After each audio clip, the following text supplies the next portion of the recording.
Good morning. It is 9:06 on Super Talk 99.7 WTN. Oh, my gosh. Starting off hot. Show's brought to you by Better Water LLC, water filtration systems, water softeners, betterwater.com. We got a heck of a party tomorrow night. Are you guys hype? I'm big hype. Nashville Palace, joint session of Congress, DJT, you and the entire Super Talk crew, myself, Mandis, Murphy, Wilson, Benson, Weaver, Jones. It's going to be fantastic. Tickets are still available, 997WTN.com. We want to see you out there. It's going to be a good time. The only person that's not going to be there is Mason. That's it.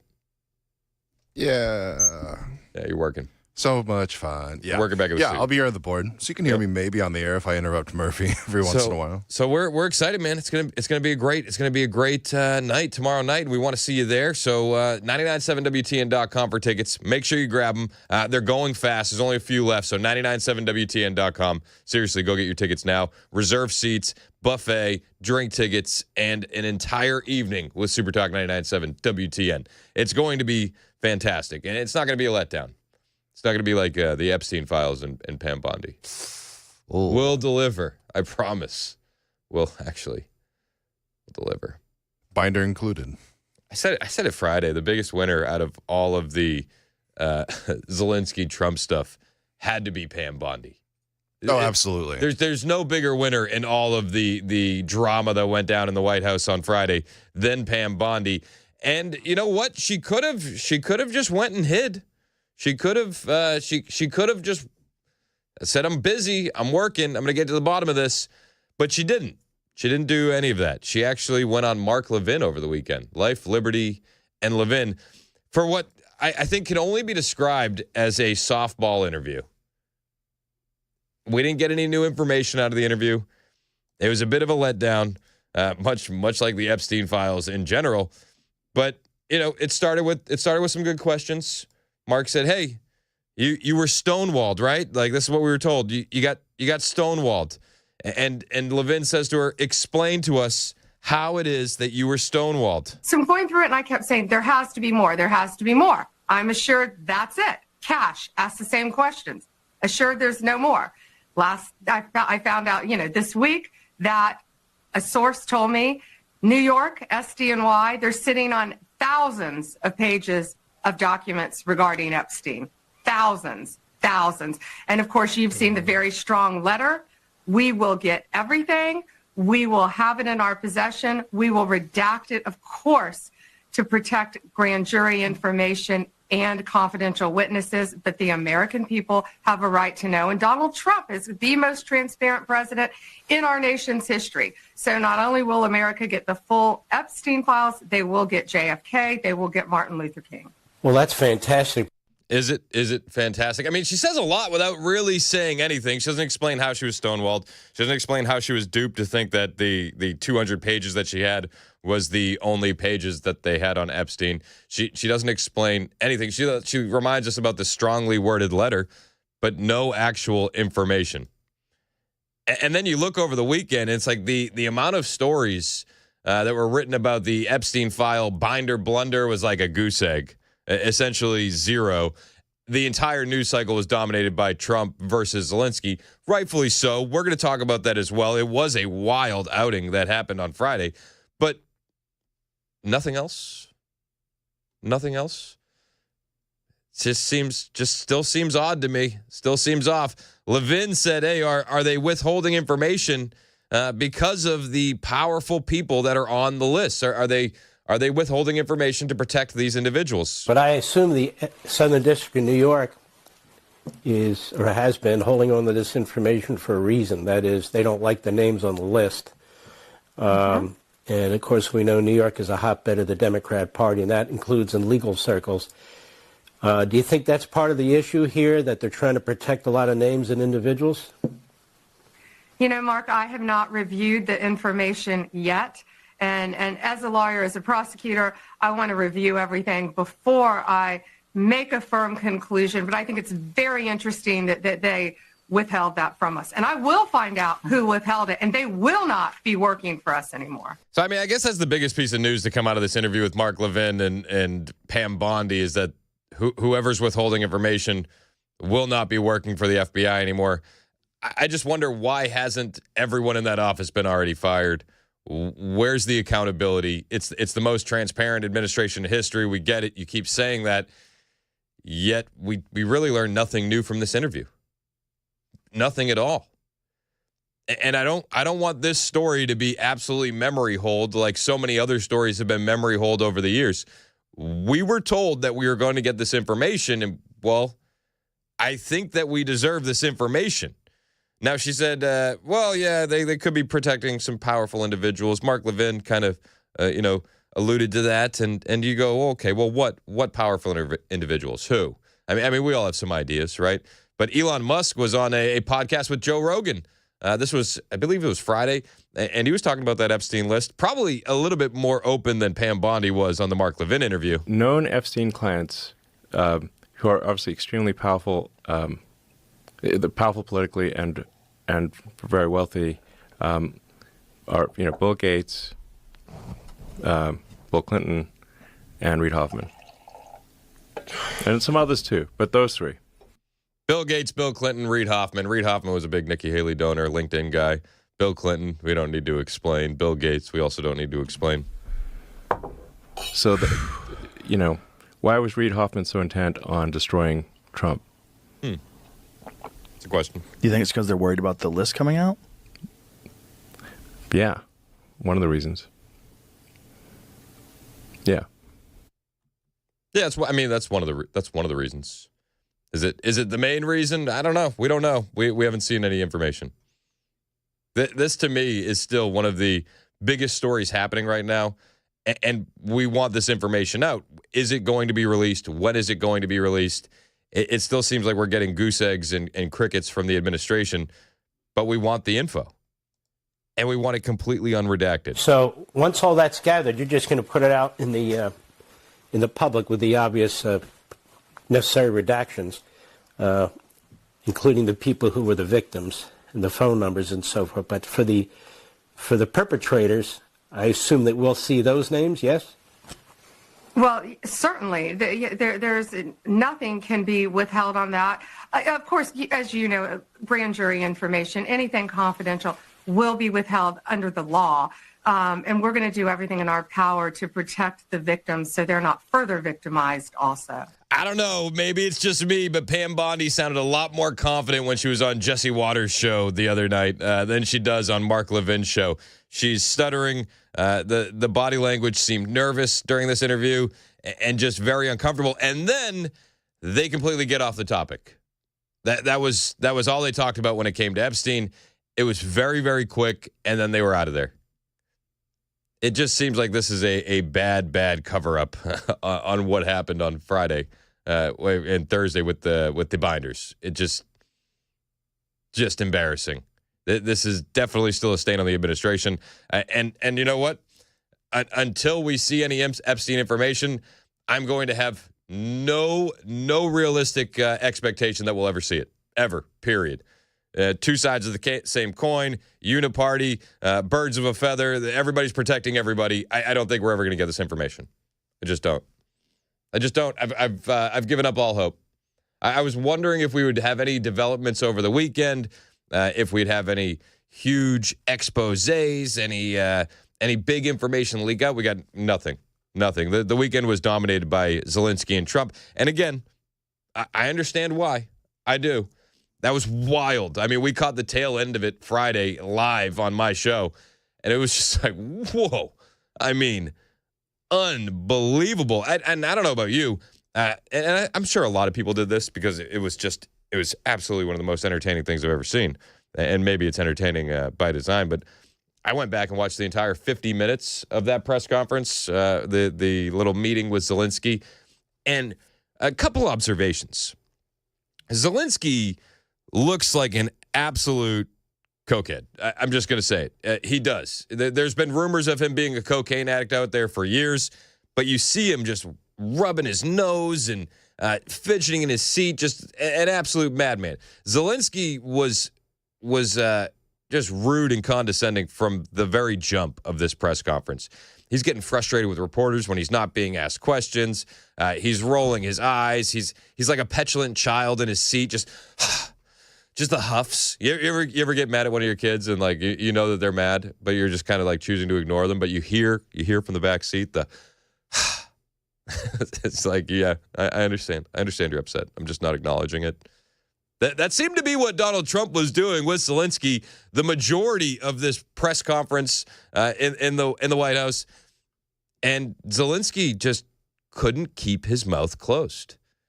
He only had to go in there, smile, shake some hands, sign a deal, and leave. And that country would be well on their way to the peace. But instead, he decided to get into it with J.D. Vance. I'm talking about the kind of diplomacy that's going to end the destruction of your country. Yes, but if you are Mr. not President, strong... Mr. President, with respect, I think it's disrespectful for you to come into the Oval Office and try to litigate this in front of the American media. Right now, you guys are going around and forcing conscripts to the front lines because you have manpower problems. You should be thanking the President for trying to bring an end to this conflict. Have you ever been to Ukraine that you say what problems we have?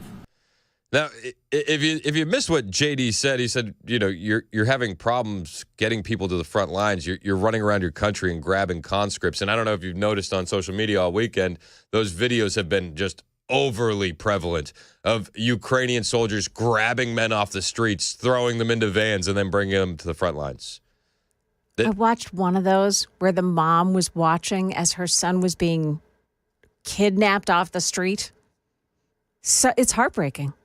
And they tell us these are the good guys, right? Yes. I mean, and listen, I'm not, again, this isn't a Russia's the good guy, Ukraine's the good guy. It's just shades of gray.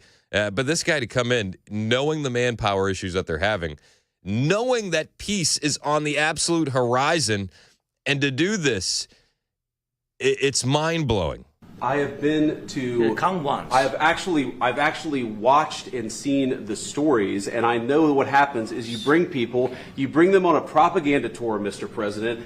Do you disagree that you've had problems bringing people into your military? We have problems. And do you think that it's respectful I will answer. to come to the Oval Office of the United answer. States of America and attack the administration that is trying to prevent the destruction of your country? A lot of... And listen, he did. He did try to attack the United States. He did try to relitigate the entire situation in front of the media.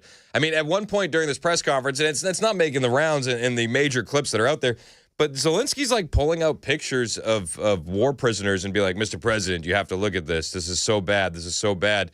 And it's like, get a grip, man. We're trying to negotiate peace. He couldn't get off his soapbox. He couldn't stop telling people how bad Russia is. And it's like we get it. War's bad. There's been evil done on both sides. We're just trying to end this. It doesn't sound like he wants to end it whatsoever. A lot of questions. Let's start from the beginning. Sure. First of all, during the war, everybody has problems. Even you, but you have nice ocean and don't feel now, but you will feel it in the future. God bless. You don't know that. God bless. You don't know God that. bless. You Don't- will not you gotta- have a war. Don't tell us what we're going to feel. We're trying to solve a problem. Don't tell us what we're going to feel. I'm not telling you. Because I'm you're in no answering on position this to question. dictate that. That's Remember exactly what this. I'm not You're dictating. in no position to dictate what we're going to feel. You We're will- going to feel very you will good. feel influence. We're going to feel very I'm good and telling very you, strong. You will feel influence. You're right now not in a very good position. You've allowed From the yourself very- to be in a from very the bad very position, beginning and he of the happens war. to be right about From it. the very beginning of the war. You're not Mr. in a Brown, good position. I You don't was have in the cards right now. With us, you start I'm having not playing cards. cards. But right now, you I'm don't. very You're playing serious, cards. Mr. President. You're I'm playing very cards. serious. You're I'm gambling the with the president lives in of war. millions of people. You think- You're gambling with World War What do you- III. what do you You're think about? gambling with What do you World think War about? III. Trump is right. Once again, Trump is essentially right about everything. This guy has been gambling with World War III, and there's massive amounts of fallout from what happened in the White House on Friday to where we are today. You have the 51st state, you have France, and you have England trying to step up to secure Ukraine in the background. And then you have just the fallout in American media and lots of people weighing in from the left and the right. We'll bring you all that when we return. It is 9:21 on Super Talk 99.7 WTN.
Did you know you're overpaying for your health and wellness products? With over 20 company-owned brands offering its members vitamins, supplements, wellness, and skincare products, you're able to save up to 70% off retail. Members Nutrition can't change your life, but we can change the way you live.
Questions about how teenagers gained access to a vacant home for sale and put on a wild party. And federal workers will need to answer another Tell Me 5 Things You Did Last Week email. Those stories coming up at 9:30 on Super Talk 99.7 WTN. And I think that the consequences on avoiding that email this time are going to be a little bit stricter. We'll find out in the news with Joan Jones. Looking forward to it, Joan. Thank you so much. It is 9:26, Super Talk 99.7 WTN. Show's brought to you by Better Water LLC, water filtration systems, water softeners, betterwater.com. I love the fallout from Trump and Zelensky. It was a setup. That's what they keep saying. It was a setup. It was a setup. A setup by who exactly? It was a setup by the evil Republicans. Had to be. Except for the fact that Zelensky was meeting with neocons and Democrats right before then. Yikes. It was a setup by Trump and MAGA. They wanted to make Zelensky look worse than the base already thinks he looks. Is that? I'm not sure. Why they would feel the need to set up Zelensky. I will say, though, Trump absolutely just roasted him. Every opportunity he had available. And, you know, he took ownership for the U.S. turning Zelensky into the tough guy that he's acting like. The problem is I've empowered you to be a tough guy. And I don't think you'd be a tough guy without the United States. And your people are very brave. But you're either going to make a deal or we're out. And if we're out, you'll fight it out. I don't think it's going to be pretty, but you'll fight it out. But you don't have the cards. But once we sign that deal, you're in a much better position. But you're not acting at all thankful. And that's not a nice thing. I'll be honest, that's not a nice thing. It's not a nice thing. I love how even though Trump is absolutely angry, right? And you can, I mean, he's turning red dealing with Zelensky during this exchange. I do love, though, how even throughout all that, he stops himself and goes, your soldiers are very brave. Like he has an issue with Zelensky, not the Ukrainian people. And I love that Trump, even in a moment of anger, can find that distinction and make a point. But listen, the deal was there so that way there would be no daylight between Ukraine and Russia. That's what everybody's been saying. Scott Bessent has been on TV saying this over and over again. Scott Bessent, our Treasury Secretary, even said, listen, we have tried to get this deal done now 3 times. 3 times. And Zelensky has screwed us over every single time. Who wants to do business with this guy? Who? I mean, again, all he had to do was walk in there, shake some hands, and walk out. But he couldn't help himself. This is Scott Bessent talking about the multiple chances Zelensky has had at this deal. President Trump sent me there to, again, we were supposed to bring the Ukrainian people closer to the U.S. people, send a strong signal to Russian leadership that they had not only shared values, but now shared economic interest, and also have a strong signal for the American people that their tax dollars were actually going to work. Instead, President Zelensky and I had a very tough 45-minute meeting at a very loud decibel level, and I kept telling him, Mr. President, the purpose of this is to show the Russians there is no daylight between us. And at the end of the meeting, he said, well, I'm not signing this. And I said, at the end of the meeting, I said to him, what do you want to go out and tell the press? I said, because I don't want to go out and show the Russians that there's daylight in between us. And he said, well, I'm going to go out and say I'll sign it in Munich. Then he got to Munich, and he ran into Vice President Vance and Secretary Rubio, very different than Vice President Harris and Secretary Blinken. But he didn't sign the agreement. So finally, we were supposed to have the signing today. It was supposed to be a great day, and this is one of the biggest own goals in diplomatic history. Well, 3 chances to sign the agreement, 3 times he blew it. We'll hear from Marco Rubio when we get back. It's 9:30 on Super Talk 99.7 WTN.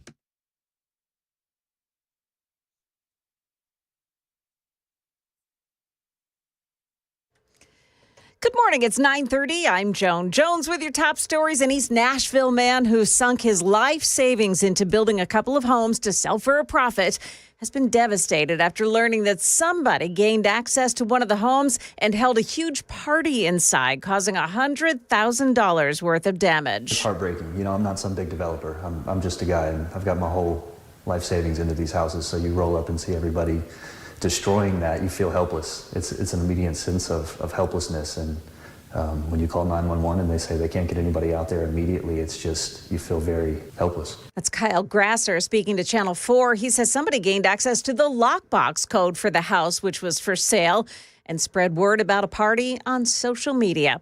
In Clay County, students are learning remotely today. Those schools closed after a water main break that led to a water shutoff. A boil water advisory is in effect for the city of Salina. Remember the Tell Me 5 Things You Did Last Week emails? Well, they're back, and the Office of Personnel Management wants employees to answer that email for a second time. Many federal employees received a second email this weekend demanding they list 5 tasks they completed at work last week, according to emails reviewed by ABC News. The emails give a Monday night deadline and do not address whether or not replying would lead to possible job loss. But Musk saying those who fail to respond will be fired. Writing on X, the president has made it clear that this is mandatory for the executive branch. ABC's Selena Wang reporting. That's the latest news. We've got your weather next. I'm Joan Jones, WTN News.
Wait a minute. No, you've done a lot of talking. Your country is in big trouble. I know. You're not winning. I know. You're not winning this. You have a damn good chance of coming out okay because of us. Mr. President, we are staying in our country, staying strong from the very beginning of the war. We've been alone, and we are thankful. I said thanks you haven't in been this alone. cabinet, You and haven't not been only alone. in this cabinet. We gave you, through I this said stupid president, $350 billion. You voted we gave for you your military president. equipment, You and you voted men for are your brave, president. but they had to use our military. What about if you didn't have You our invited military me. equipment, You invited if me you to didn't speak. have our military equipment, this war would have been over in 2 weeks. Your country is in Where's the lie? That's Donald J. Trump versus Zelensky. Friday at the White House. It's Super Talk 99.7 WTN. I'm Chris Hand. Show's brought to you by Better Water LLC. Water filtration systems, water softeners, betterwater.com. You want to join the conversation? 615-737-9986 is the number to call or text. You can also hop over to YouTube where we are streaming live. A shout out to the YouTube chat. Always jumping, always red-pilled, and you can weigh in with your opinion there as well. We monitor the chat. Shout out to the chat. Hit like and subscribe while you're there as well. We appreciate you guys. So Zelensky, I've been alone. What? What are you talking about? I've been alone. Why does everybody hate me? Says Vladimir Zelensky. Why? I don't know.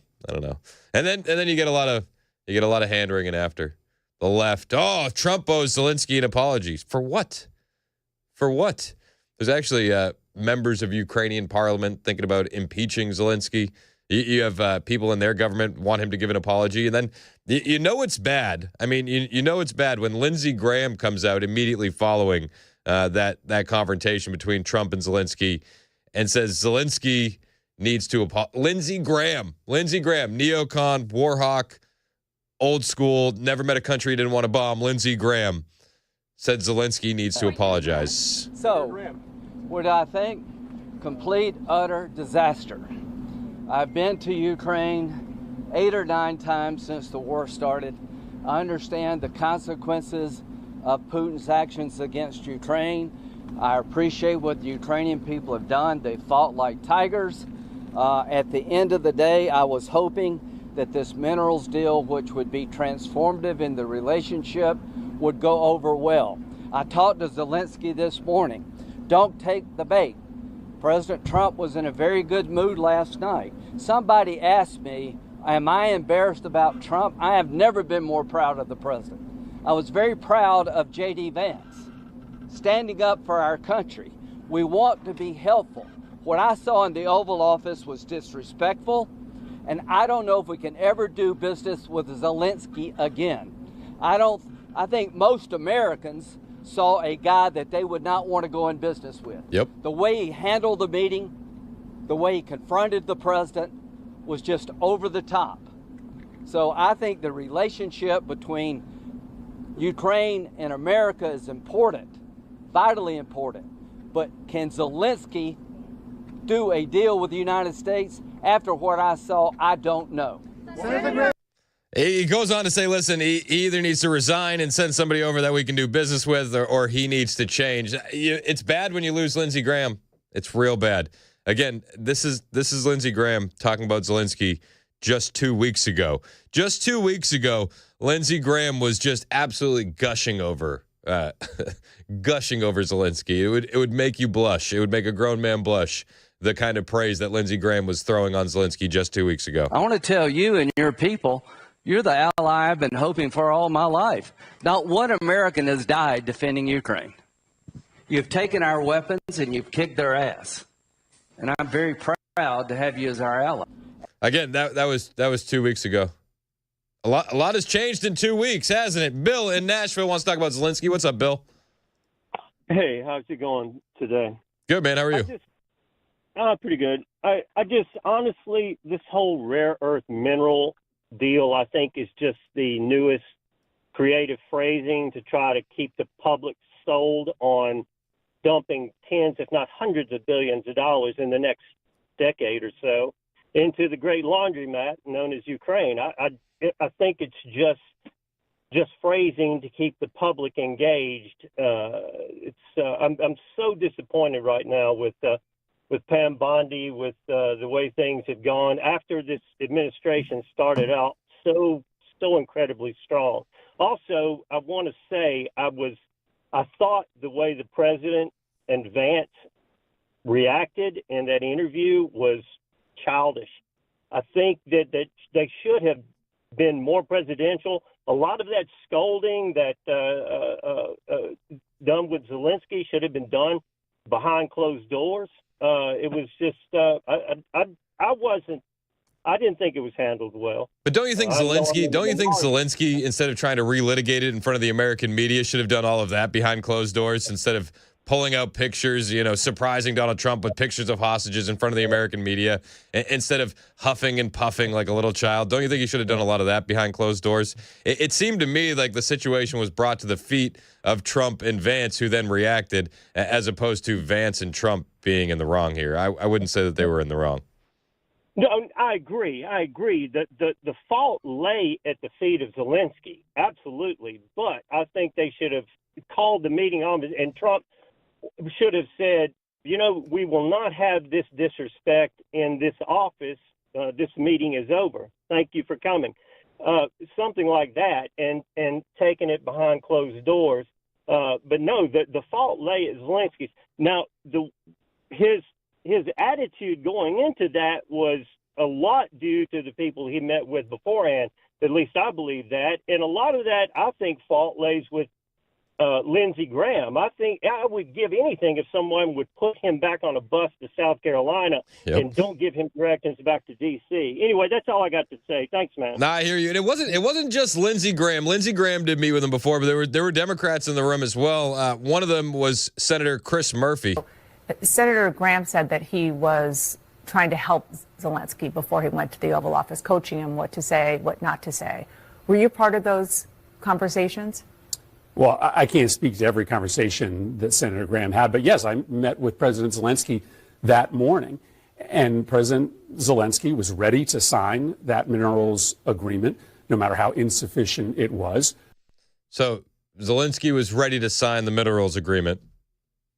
Chris Murphy met with him that morning. Did Senator Chris Murphy tell him that the deal was insufficient?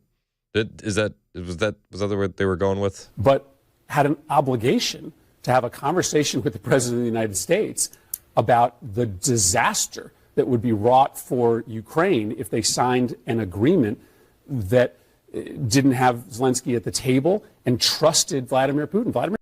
So they said that if you sign that agreement, it would be a disaster. Is that what Senator Chris Murphy is saying? He told Zelensky before he went to meet with Trump? Putin is not to be trusted. And so Zelensky had an obligation to raise that issue.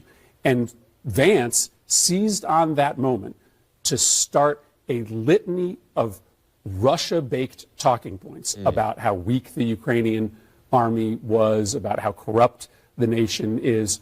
The back half of that meeting ended up just being the Kremlin literally driving the message of the White House. It is Now we're just back to Russia, Russia, Russia. Have you noticed that? Like we've gone full circle.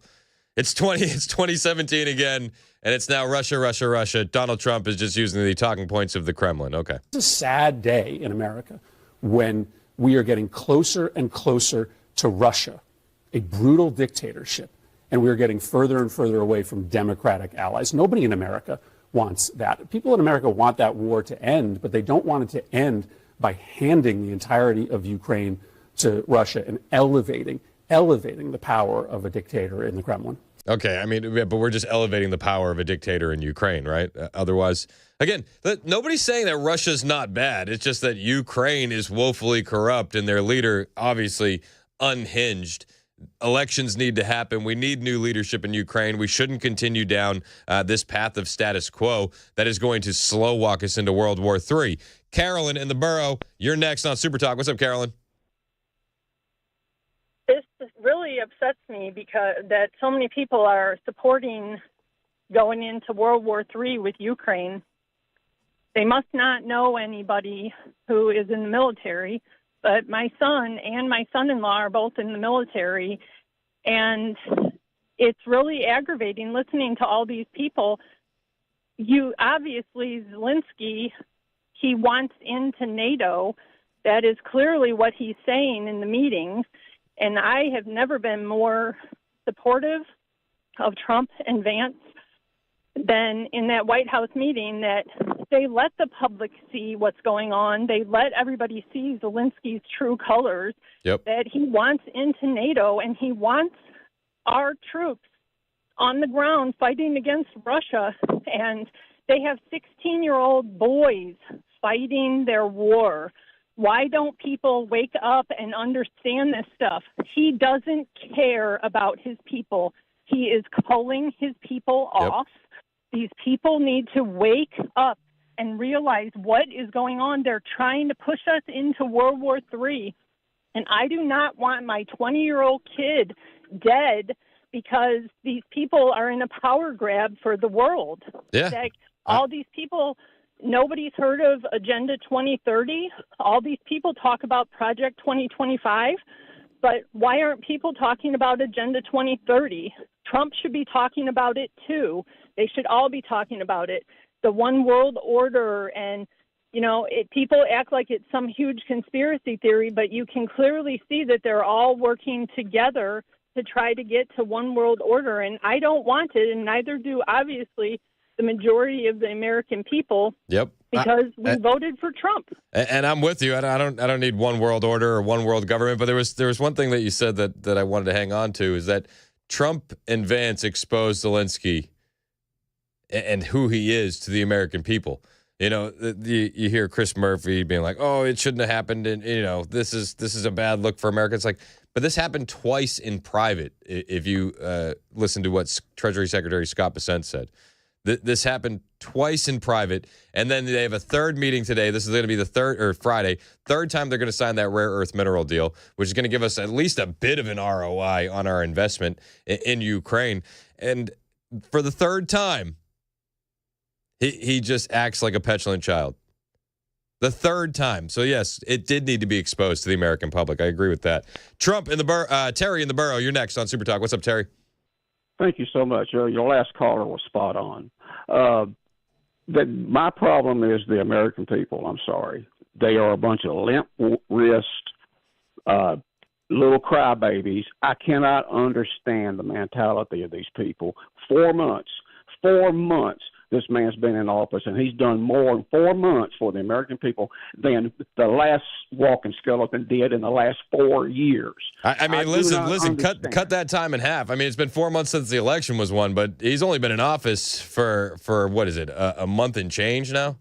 Yeah, but things started changing the moment he got elected. But the thing about it is that the people don't get it. They don't want to take the time to research and see what Ukraine's all about.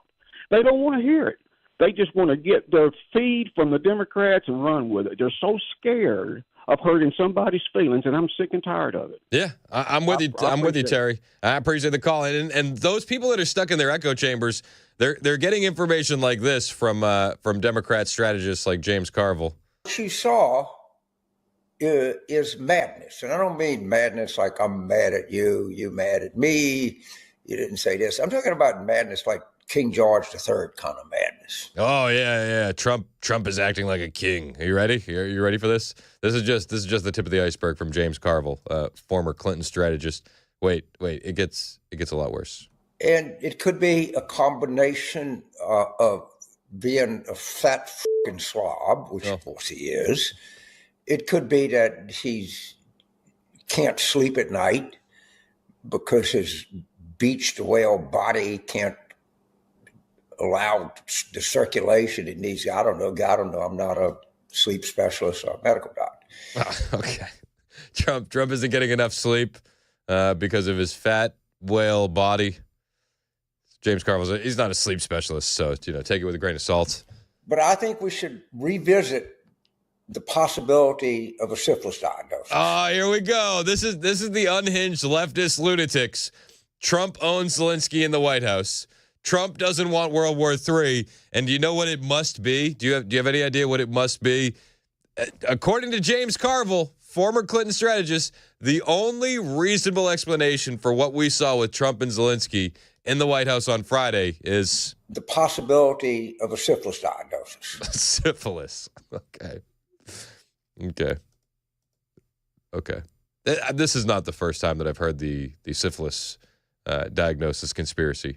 But good on Blue Anon, guys, to bring it back. And I know a lot of people that watch this channel, or some of you, or we get any number of MDs and professionals that are getting the comments, and some of you just well-informed citizens.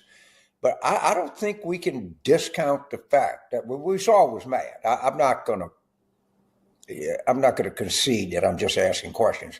I'm just making an observation that everyone saw. we know that boy ain't right. Oh, he's just making an observation. He's just asking questions. Does the president of the United States have Zelensky? The state of the left on Monday, March 3rd. That's the current state. It's not a good look. That's not a good look at all. What did you think, Mason? Did you think when you saw what happened Friday did your mind instantly go to this is syphilis? Oh, right on the money. I can't blame the guy for thinking that because I think everybody was. I mean, listen, when we were watching it live, I thought to myself, this has all the hallmarks of a syphilis diagnosis that has to a T. Like, without a doubt. Oh, my gosh. But there's some more sane leftists who are calling it a setup. Mike Wallace, National Security Advisor, shuts down all those rumors. I'll bring that to you when we get back. It's 9:52 on Super Talk 99.7 WTN. Spring rebate madness happening right now at Busy Bee Plumbing, Heating, and Cooling. You like that? You know what month it is, so it's spring rebate madness. Listen to this. These rebates are unreal. A mini split 17 SEER or heat pump 17 SEER, $800 rebate. How about a heat pump 15 or 16 SEER, $500 rebate. Duct sealing or repair, $300 rebate. Tune-ups, $50 rebate for each tune-up. Join the Beehive Club today. Get your spring tune-up and the $50 rebate. Then get your fall tune-up and the $50 rebate. Then voila, you have just paid for your Beehive membership for the year. And get this, Busy Bee files the rebate for you so you don't have to. It pays to be a Beehive Club member. Busy Bee Plumbing, Heating, and Cooling, 3 annual tune-ups, 10% on all repairs, front-of-the-line service, a $100 annual accrued replacement credit with a maximum of $1,000, no overtime or holiday fees, and exclusive Beehive member promotions. Call Busy Bee Plumbing, Heating, and Cooling today, 615-775-7833, 615-775-7833, busybeehvac.com.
We have the latest information after a ramming attack in Germany and 5 years since an outbreak of tornadoes that killed dozens here in Tennessee.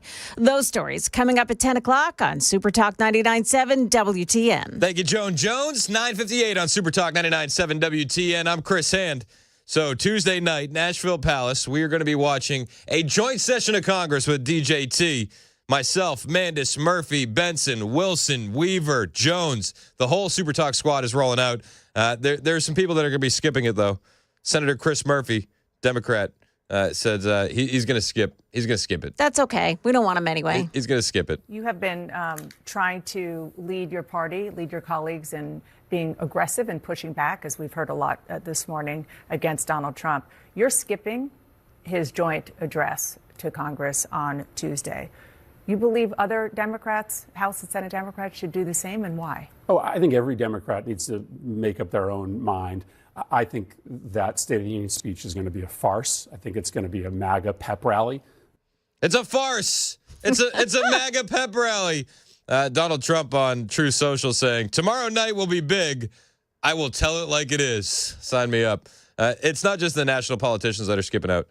State Senator Heidi Campbell announced over the weekend that she would also not be going to the, not be watching. She will be boycotting the joint session of Congress. So, which I would say, I tweeted her, I sent her a message on Twitter. Said, just come to our party. Tickets are still available, Heidi. We got the velvet rope ready. Yeah, we'll make a safe space for you. We promise. If you want to come to the party Tuesday night, Nashville Palace, tickets are available at 997WTN.com. When we get back, a lot of people saying it was a setup. Trump and Zelensky, it was a setup. Okay. Except it wasn't. Mike Waltz breaks it all down when we return. It's 10 o'clock on Super Talk 99.7 WTN.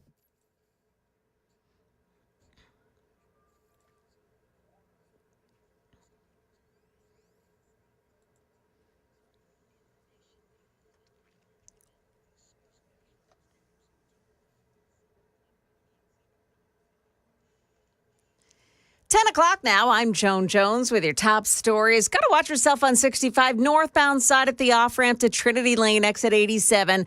The off-ramp right shoulder has been blocked off by a crash. There's another car ramming attack in Germany, this time as crowds are gathering for a parade similar to Mardi Gras. At least one person has died. In fact, the death toll may have risen to 2 in the past hour. Here's ABC's Lama Hassan. Eyewitnesses saying a man driving a car plowed into a crowd of people with injuries being reported. Police responding to the incident saying a major operation is underway. No word yet on the motive. And of course, this comes with tensions already high in Germany, just a few weeks after a similar attack in Munich when an Afghan asylum seeker driving a car into people, injuring dozens, killing a mother and her 2-year-old daughter. Now in New Orleans, police are saying they have boosted security to historic levels after the New Year's terror attack on Bourbon Street, killing 14 people. It's been 5 years since a supercell thunderstorm produced 10 tornadoes across Tennessee, killing 25 people. One supercell in particular left a trail of destruction hundreds of miles long, including here in Nashville. Mayor Freddie O'Connell. There are still many signs of recovery even 5 years later, and I think for anyone who was friend or family to the people that lost their lives in the tornado, there may never be an end to that recovery process. Now, in official records, it would go down as the longest tornado path for a Middle Tennessee and the second longest by all accounts since the late 1800s. Its peak wind was rated at 165 miles an hour by the National Weather Service. Well, we're on alert for strong storms, perhaps severe thunderstorms tomorrow as well. The National Weather Service issuing a wind advisory for all of Middle Tennessee starting tomorrow and then into 6 p.m. on Wednesday. Most of the area is under a marginal risk of severe weather. That's a 1 out of 5 risk.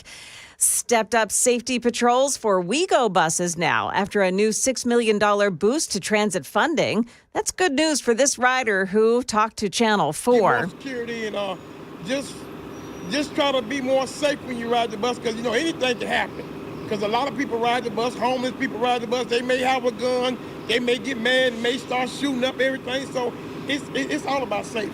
Riders will see more officers riding the buses and protecting the bus stations starting in April. The next big step has been taken in humanity's quest to return people to the moon. ABC's Jim Ryan says a robot standing 6.5 feet tall touched down on the lunar surface yesterday. Over the next 2 weeks, Blue Ghost Mission 1 will run a series of experiments meant to lay the groundwork for a return of humans to the moon. It'll try out some new drilling technology and radiation protection. Blue Ghost also will try to answer the question, do global positioning satellites circling the Earth give lunar coordinates as well? That's ABC's Jim Ryan. That is the latest news. Weather's up next. I'm Joan Jones, WTN News.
It's 10:06 on Super Talk 99.7 WTN. Hey, how are you? It's Chris Hand. You can find me on Twitter, True Social, and Instagram at Chris Hand on Air. That's the same across all three, at Chris Hand on Air. Appreciate you hitting the follow button. I will follow back. We're talking about Trump v. Zelensky. The YouTube chat's always jumping. They got opinions. If you're watching us live on Super Talk TV over on YouTube, hit like, hit subscribe. We do appreciate it. But Donald J. Trump said, I've empowered you to be a tough guy. The problem is I've empowered you to be a tough guy. And I don't think you'd be a tough guy without the United States. And your people are very brave. But you're either going to make a deal or we're out. You're either going to make a deal or you're out. I love how Trump, even though he's losing his cool, even though he's getting angry, he still doesn't disparage the soldiers. It's classy. It's like your people are very brave. Let's be honest. But now we're hearing reports. It's not just Trump. Biden lost his cool with Zelensky also. This is coming from Fox News. Trump isn't the first U.S. commander-in-chief to lose patience with Zelensky, and they have a resurfaced 2022 report.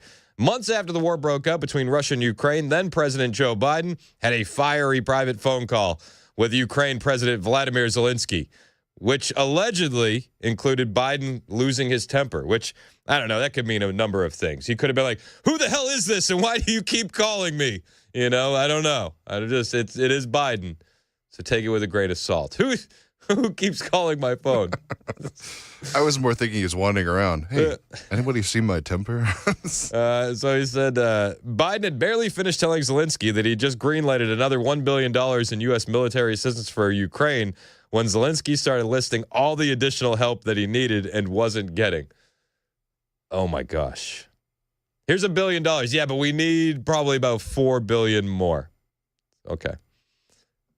The reported tense exchange on the phone came months after Russia invaded, and the pair's relationship only improved following the call, the Biden administration officials told NBC at the time. But this isn't just a Trump thing. It's not. This is just a world leader's tired of Vladimir Zelensky thing. And they'll say it was a setup. It was. Did you hear? Have you heard that? It's a setup. It's a setup. And no, it wasn't a setup. It wasn't an ambush. That not the case at all. National Security Advisor Mike Waltz explaining that on Fox News. A meeting after that exchange, after the press was asked to leave, and we advised the president, pretty much unanimously advised the president that after that insult in the Oval Office, we just do not see how that could move forward, that any further engagement would only go backwards from this moment on. And that's what we walked over and told President Zelensky and his team. And let me just talk something very quickly, that this was some kind of ambush. Right. That is absolutely and categorically false. No, it's not an ambush. Like, these guys want peace. Like, let's be perfectly honest. This administration wants peace. Trump wants his legacy to be a president of peace, peace through strength, mind you, but peace nonetheless. No, it wasn't an ambush, and they were ready to go in and have lunch and sign this deal. They had podiums set up. They had a full day planned to go forward. To call it an ambush is just, again, like Mike Waltz said, categorically false. Now, Zelensky freed up the rest of his afternoon very, very quickly, and he went on Fox News with Brett Baier, which I don't think this was planned, but hey, the opportunity presented itself. Brett Baier had him on, and Brett Baier asked him some tough questions, including, do you think you owe President Trump an apology? From you, Mr. President, a thought that you owe the president an apology. No, I respect President and I respect American people. And if, I think that we have to be very open and very honest. And I'm not sure that we did something bad. I think maybe sometimes some things we have to discuss out of media, with all respect to democracy and to a free media. But there are things where we have to understand the position of Ukraine and Ukrainians. And I think that is the most important thing. Oh, yeah. We have to be able to discuss some things outside of the eyes of the media. You mean like trying to relitigate your deal in front of the American media, which is exactly what you did, which caused everybody to lose their mind, which is why you should apologize. He's missing the point. He's missing the point. Who thought it was a good idea for Zelensky to come in and try to relitigate that in a language that he's not very comfortable speaking? I have no idea. And you saw the ambassador to Ukraine. Her face was just in her palm the entire time this exchange was going on. I felt kind of bad. I did. But, Zelensky does owe us an apology. He does. He owes Trump an apology. He owes Vance an apology. He owes the American people an apology. And we saw him post on X on Friday, thank you to the American people. Thank you, all these thank yous, because, you look so ungrateful. But, the thank you was nice. Also, an apology would be nice as well. Marco Rubio said as much on CNN. But what specifically do you want to see President Zelensky apologize for? Well, apologize for turning this thing into the fiasco for him that it became. There was no need for him to go in there and become antagonistic. Look, this thing went off the rails. You were there, I believe. It went off the rails when he said, let me ask you a question to the vice president. What kind of diplomacy are you talking about? Well, this is a serious thing. I mean, thousands of people have been killed, thousands. And he talks about all these horrible things that have happened to prisoners of war and children, all true, all bad. This is what we're dealing with here. It needs to come to an end. We are trying to bring it to an end. The way you bring it to an end is you get Russia to the table to talk. And he understands that attacking Putin, no matter how anyone may feel about him personally, forcing the president into a position where you're trying to goad him into attacking Putin, calling him names, maximalist demands about Russia having to pay for the reconstruction, all the sorts of things that you talk about in a negotiation. Well, when you start talking about that aggressively, and the president's a deal maker, he's made deals his entire life, you're not going to get people to the table. And so you start to perceive that maybe Zelensky doesn't want a peace deal. He says he does, but maybe he doesn't.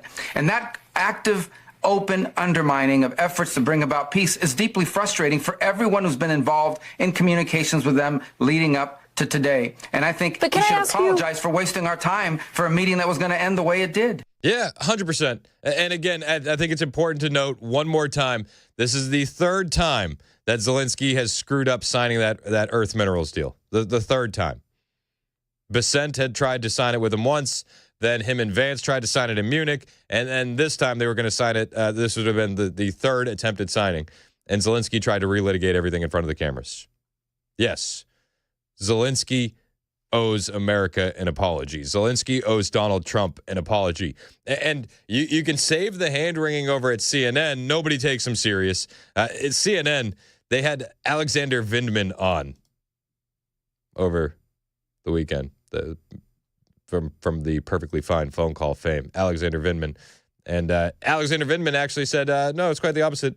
J.D. Vance and Trump owe Zelensky an apology. I want to know why our ally is allowed to disrespect the United States of America, the leader, the current leader of this free J.D. world. Vance owes Zelensky finish. an apology.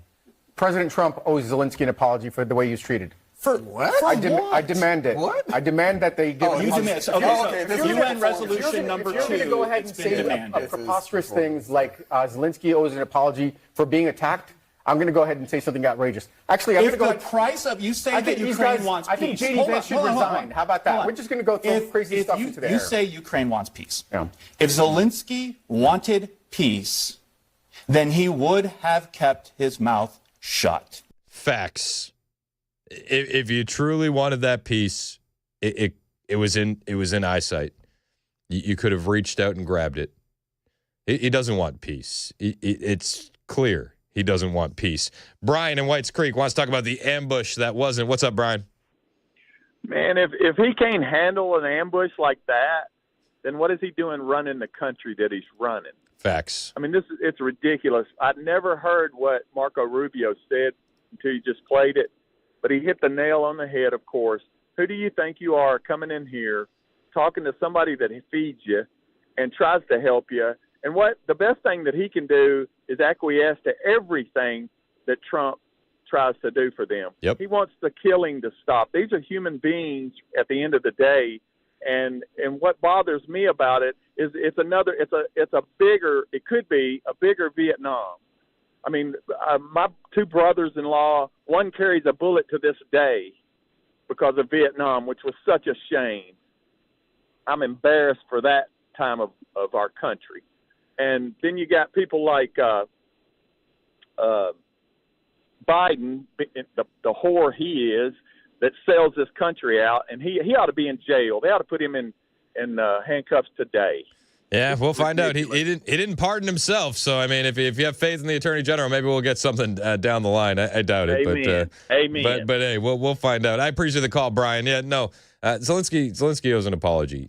Scott Jennings broke it down in the most simplest of ways. In fact, Scott Jennings broke it down on CNN to the point where a Democrat at the panel sitting next to him said, "Well, I don't have anything that I would change from what Scott says." He needs Zelensky to recognize the position that he's in. Which to you is what? We're their patron. We're their best hope for the killing to stop and for them to emerge from this sovereign and prosperous. And we're also their best hope as a business partner. I mean, all Zelensky had to do today was put on a tie, show up, smile, say thank you, sign the papers, and have lunch. That's it. And he couldn't do that. And this followed 10 days of being difficult in private, and now 1 day of being stupid in public. This did not have to go down this way. Okay. And however you feel about why it started, why it's going on, who's right and who's wrong, we can help them in this and come out okay on the other side, and he's making it hard. Was he antagonized or baited into this, or was he just not appreciative of what Scott's saying as being the beneficiary of the United States? Well, I can't believe I'm about to say this, but I actually agree with Scott. And everything that he said was basically right. Wow. I know. I'm going to get killed on social media for admitting that. But That was Josh Rogan. He's the lead global security analyst for Washington Post Intelligence. I'm going to get killed on social media for this, but everything Scott just said is right. I know, broke clocks. There's an honest Democrat. But again, Zelensky had 3 times to sign this agreement. 3 times. He blew it every single time. Scott Bessent explained that on CBS's Sunday morning show with Margaret Brennan, of I Really Don't Care, Margaret fame. And he broke it down calmly, exactly what needed to happen. They were set up to sign the deal. Zelensky came into the Oval Office, and he tried to relitigate everything in front of the world. Margaret, it is impossible to have an economic deal without a peace deal. The sine qua non for an economic deal is that Ukrainian leadership wants a peace deal. I thought this was a building block towards getting to Well, it was supposed to be, but President Zelensky came into the Oval on Friday. There were 3 things that were going to be done. There was going to be a press conference. There was going to be a private lunch with 16 of us. And as you can see from Dan Scavino's the post on his X account, we were already set up to sign the deal. So it's unclear now. President Zelensky has thrown off the sequencing. And Margaret, let me tell you the most tragic part of this. The President Trump's idea for this economic arrangement was to further intertwine the American people and the Ukrainian people and show no daylight, to show the Russian leadership that there was no daylight. And President Zelensky came into the Oval Office and tried to relitigate in front of the world the deal. And the place to have done it would have been in the private lunch. Yeah, honestly, and if the point of this was to make sure that Russia doesn't think there's daylight between the Ukraine and the United States, how do you think Russia feels about that today? If you're on the side of Ukraine good, Russia bad, even if that's your stance, and we have to help Ukraine no matter what, Ukraine hurt Ukraine after the events on Friday, without a doubt. Without a doubt. There's so much more to get into with this. Marco Rubio had a lot more to say on CNN over the weekend, telling it exactly like it is. We'll bring that to you when we return. It's 10:21 on Super Talk 99.7 WTN. My name is Chris Hand. We got some more rain coming tomorrow, and if you have waterproofing issues at your home, you're probably biting your nails. It's stressing you out. Stop doing that. Take the stress out of your large home repairs. Call United Structural Systems. They're your waterproofing experts, and they've been your waterproofing experts since 1994. This is like over 30 years. It's insane. They have 30,000 satisfied residential customers to back them up. If you're getting water into your crawl space, water into your basement, and you're not fixing the issue, it's only going to get worse. We're talking about wood rot. We're talking about mold. That leads to foundational issues. It's going to become a bigger problem. Don't let it. Call USS today. They'll fix all of your waterproofing needs. 615-488-7855. From Middle Tennessee, Southern Kentucky, and Western Kentucky, 615-488-7855. USS has you covered. Online at USSTN.com.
The death toll rises after another car ramming attack in Germany. And what to expect from some storms due to run through this area starting tomorrow. Those stories coming up at 10:30 on Super Talk 99.7 WTN. Thank you, Joan Jones. 10:25 on Super Talk 99.7 WTN. Hey, how are you? Chris Hand here. Show's brought to you by Better Water LLC, water filtration systems, water softeners, betterwater.com. Love those guys. Get yourself a water filter. We got a big party happening, Nashville Palace, Tuesday night, tomorrow night. Like, it's crazy that it's already here. Joint session of Congress, DJT. The entire Super Talk squad is going to be out there. Myself, Mandis, Murphy, Benson, Wilson, Weaver, Jones. We're rolling deep. We're rolling deep. I'm pushing power and spirit. Yeah, that's all I can do, but I'm here to support it. Tickets are still available, 997WTN.com. Heidi Campbell is going to be, she's boycotting it. I invited her. We'll give you a nice spot. Yeah, we got the velvet rope. Murphy said if she brings 100 friends, he'd even let her cut some of his hair. Oh, that's big. It's a big deal, right? Yeah. Yep. Be great if she was the one that could shave it down the middle. Murphy said if it's a sellout tomorrow night, he will give a buzz cut to his hair. So that's worth it. And I don't know, that'd be huge. Does sellout mean all the tickets are sold or all the seats are taken? Because if you can't make it and you want to see Murphy get a buzz cut, maybe you can buy a ticket anyway. Oh, that's true. Right? That's true. I haven't heard anything. Because the buzz cut will be on Super Talk TV and everything. We're gonna get it. We're gonna get a video for it. Maybe you buy the ticket just to be able to watch the buzz cut happen. Would be huge. Would be huge. Ukrainian President Volodymyr Zelensky says peace with Russia is very, very far away. This is according to reports from the Associated Press. So does that mean that he expects the money to keep flowing from America? I wouldn't exactly hope for that. This is. If that's what he thinks is going to happen, I don't know. I don't know if that's going to keep going. Marco Rubio telling it like it is on ABC this week about Zelensky and Putin. No one here is claiming Vladimir Putin is going to get the Nobel Peace Prize this year, or that he should be the Man of the Year of the Humanitarian Association. What we're arguing here is he has a very large country. They're in full war footing. They're cranking out weapons now at a war footing pace, and we need to figure out, is there a way to get them to stop the war? And the only way you're going to do that is to get Russians engaged in negotiations, something the Europeans haven't been able to do, the Biden administration wasn't able to do or didn't even try. Yep. That's the goal here. It's that simple. Can we try to sit with them and figure out whether there's anything, what are the Russians' demands, under what conditions would the Russians be willing to stop this war? And as I said, we don't know what those are because we haven't talked to them in 3 years. And that's to the fault of Joe Biden and the prior administration. 3 years, no conversation. Like that should be a crime in and of itself. But then you get people out there that just overwhelmingly support Ukraine and hate Russia no matter what. And like, we can do two things at once. We got a text here from 0184. I guess we should all be learning Russian. By the logic you and many of your callers are using, every time Russia threatens World War III, you should just surrender. That's what Putin is counting on. This generation just doesn't get it. Okay. I mean, maybe we should sell out the financial dreams of our kids to Ukraine. Maybe we should keep pushing and then, back Russia into a corner. I feel like that's going to force us into World War III a lot more than a peace negotiation would. But, hey, to each their own. That's the singular goal here, is to try to bring about an end to this conflict, and it begins by getting them to the table. Ultimately, like any truce, like any peace agreement anywhere in the world, those things will have to be enforced, they'll have to be enduring, there'll have to be safeguards put in place. Everybody understands that, but it begins with the first step, and that is engaging them to see if it's even possible. Because if it's not possible, then what we're looking at is a protracted stalemate with thousands of people dying, billions of dollars pouring in, and more death and destruction. And that's not something the president wants to be a part of. He's made it very clear. Yeah, and listen, he says thousands of people dying. Like, we're talking hundreds of thousands of people dying. We're talking about over 1 million deaths already in the Russia-Ukraine conflict. It has to stop. Russia can be a bad guy, and you can still want peace. Let's be perfectly honest. And it seems to me that the only one that's really pushing for peace hard in this conflict is Donald Trump. It doesn't seem like Zelensky wants it. Putin may be open to it, But Trump seems to be the only one pushing for this. And the sooner everyone grows up around here and figures out that this is a bad war that's heading in a bad direction with death and destruction and all kinds of dangers surrounding it that could spiral into a broader conflict, the sooner people grow up and realize that, I think the more progress we're going to be able to make. But the president's crystal clear. He campaigned on it, and he's going to govern on it. And that is, he is going to be a president that tries to achieve peace, and he has been very clear this is a war that would have never happened had Donald Trump been in the White House, and it needs to end, and we're going to do everything we can to end it in an enduring and sustainable and fair way. Listen, and if Trump says he's going to get it done, I have faith that Trump will get it done. It's going to depend a lot on Zelensky. It's going to depend an overwhelming amount on Zelensky. He needs to get to the table. He needs to sign that raw earth mineral deal. And then we need to start negotiating for peace. The war's gone on way too long. When we get back, there's a lot more to cover. Elon sending out What'd You Do Last Week, the email 2.0. We'll talk about that. Plus, he had an interesting podcast with Joe Rogan. I'll bring you some of those highlights as well. Hang out with us. It's Super Talk 99.7 WTN.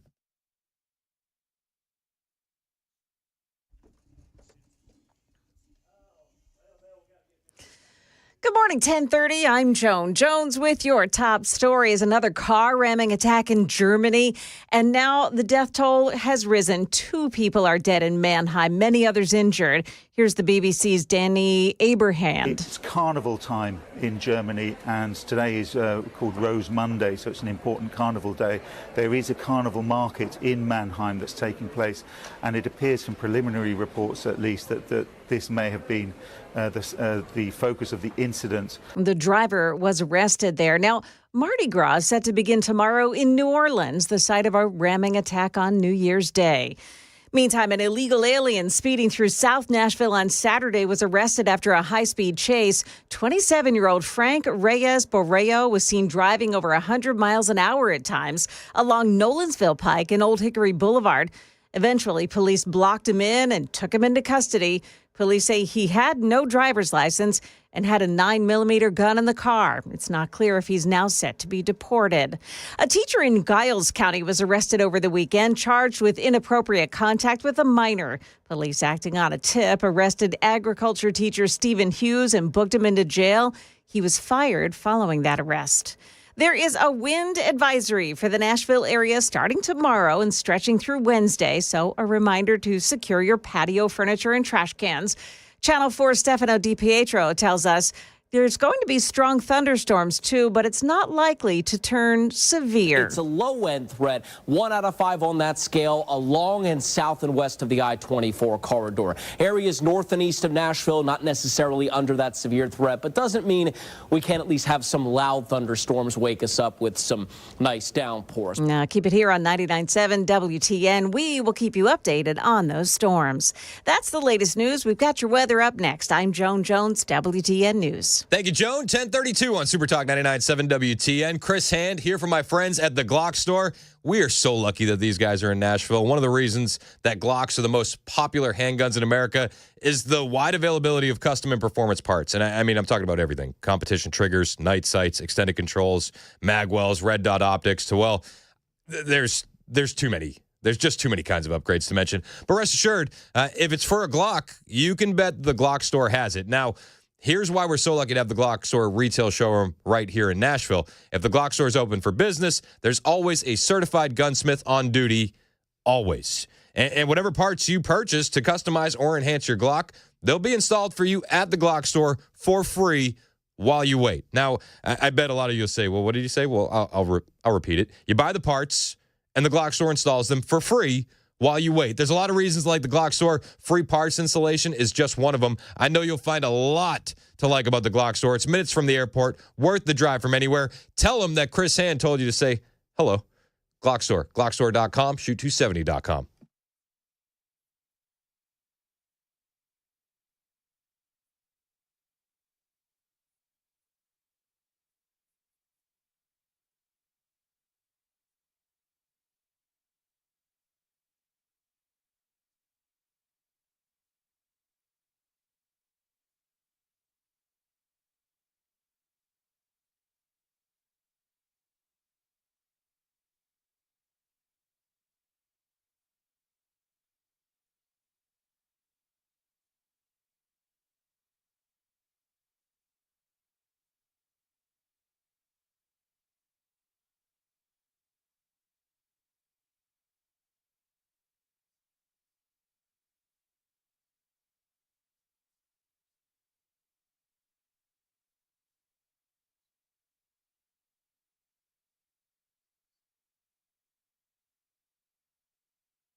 Weather can change in an instant, and you need to be prepared for any outcome. That's why Generator Supercenter of Nashville will help keep your family safe and connected. We make buying a backup generator simple and easy, with financing options available, free in-home estimate, turnkey installations, no worry warranty, and most importantly, the monitoring and service of your fully installed generator. Come see us at our location in Nashville or visit us online. Generator Supercenter of Nashville.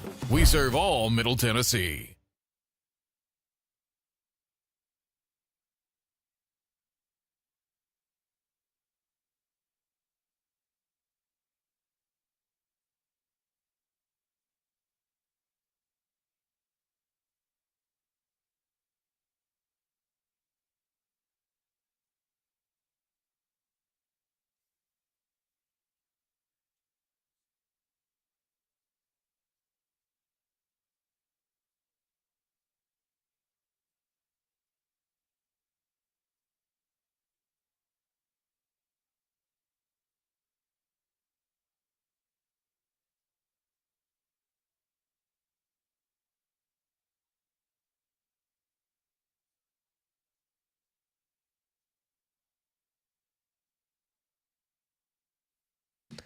It's 1037, Super Talk 99.7 WTN. My name is Chris Hand. Show's brought to you by Better Water LLC, water filtration systems, water softeners, betterwater.com. You can watch the show right now over on YouTube.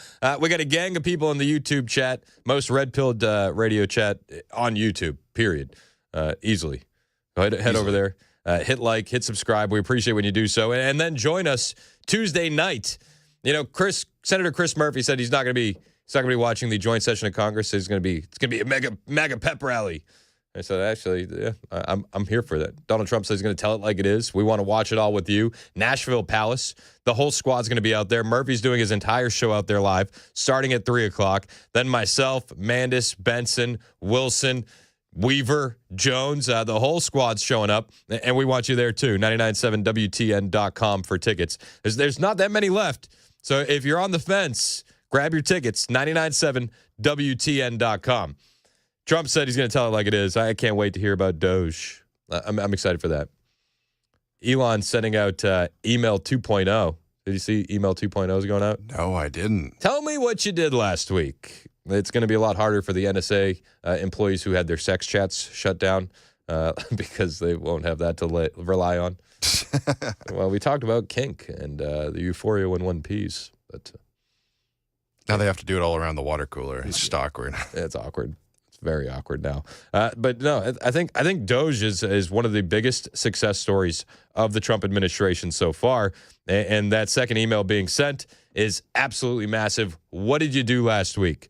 Now, there was some pushback on the last email. I don't think there's going to be any pushback this time. The Department of Government Efficiency sent out a second email asking federal workers what they got done during the week.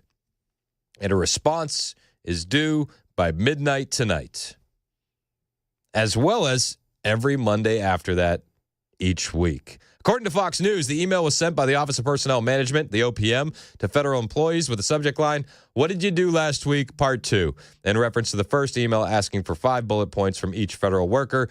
The second memo differed from the last in that it reportedly instructed employees to describe their accomplishments each week by email in a similar 5 bullet point format. The first email appeared to be a one-off message. However, now it looks like this is going to be a recurring theme in the Trump administration. For that, I say thank you. Thank you. Like, let's just make sure that the money that we're spending as taxpayers is going to good use. Elon on Twitter saying the president made it clear that this is mandatory for the executive branch. Anyone working on classified or other sensitive matters is still required to respond if they receive the email, but can simply reply that their work is sensitive. Musk described that the first email sent by Doge was a pulse check on federal workers, saying, "I think that email was perhaps interpreted as a performance review, but actually it was a pulse check review. Do you have a pulse? And if you have a pulse and 2 neurons, you could reply to an email." How many federal workers? What's the over under? I think like 65% of federal workers are going to reply to this. I think 65. Is that am I being too? Do you think that that's too generous? 65% of federal workers will reply. That sounds about right to me, because I think about 65% of them are competent enough to want to keep their jobs. I think I'm with you. I think 65% is, if you get 65% reply, that'd be pretty good. There's going to be some holdouts. We understand the bureaucracy. We understand how leftist it leans. But I think 65%, and we got some cabinet members stepping up. Defense Secretary Pete Hegseth said that DoD civilian employees have to respond to that 5 things email. Good. He said responses would inform efforts to streamline the civilian workforce. Earlier this month, he announced DoD was cutting an initial tranche of 5,400 probationary civilian employees out of approximately the 50,000 probationary employees and a total of about 250,000 civilian workers. They said in a statement, on February 22nd of this year, OPM sent an email to all federal civilians asking them to provide, you remember this, approximately 5 bullet points of what they did last week, describing their accomplishments. Well, the Department of Defense employees received direction to, at first, just initially pause responding to this request to OPM, because we work on topics of national security, of sensitivity, of classification. We needed to be careful on that front. He added, though, I am now directing each member of the department's civilian workforce, just civilians, to provide those 5 bullets on what they accomplished in their specific jobs last week, to reply to that email and CC their immediate supervisor. Again, this isn't a negative thing, right? Like, to the people that don't do their job, this is going to be viewed as an overwhelmingly negative thing. Like, oh, what are they doing? They're bringing the hammer down on us. But the people that do their job consistently and go above and beyond, this is actually going to be an opportunity for them to tout their accomplishments and make sure that it's going to the people that need to see it. This is going to lead to promotions and advancement for quite a few people who maybe have gone unnoticed, or maybe, their superiors didn't really like that go-get-'em attitude that they had. This is going to be a net positive. No matter how you slice it, it's going to be a net positive. It doesn't mean people aren't upset at Elon. We saw anti-Doge agitators all weekend long. This story from the Post-Millennial at a Tesla dealership in New York City. A Tesla dealership. We had protesters show up. They occupied the Tesla dealership in Lower Manhattan.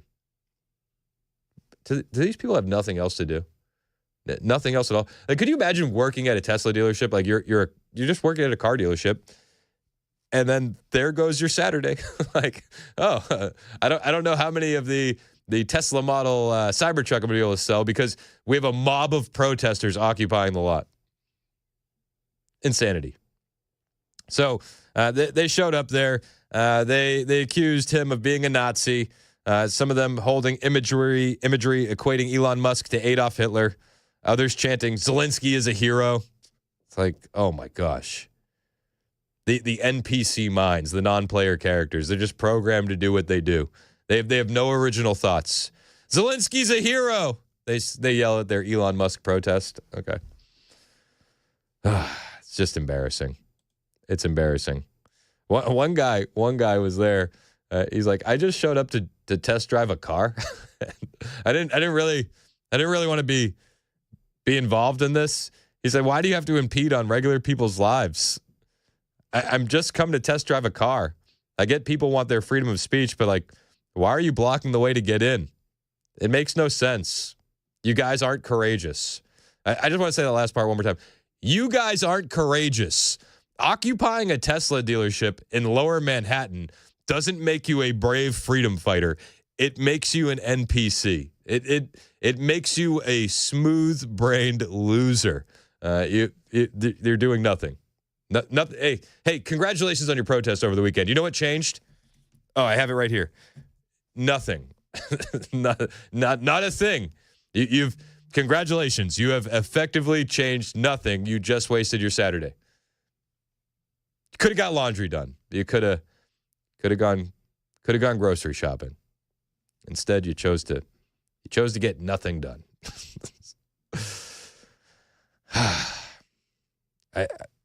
What do you do with these people? You know what I mean? Like, how do we save these individuals who are protesting at the Tesla dealership in Lower Manhattan? Now, granted, there's worse individuals out there on the other side of the country, on the West Coast.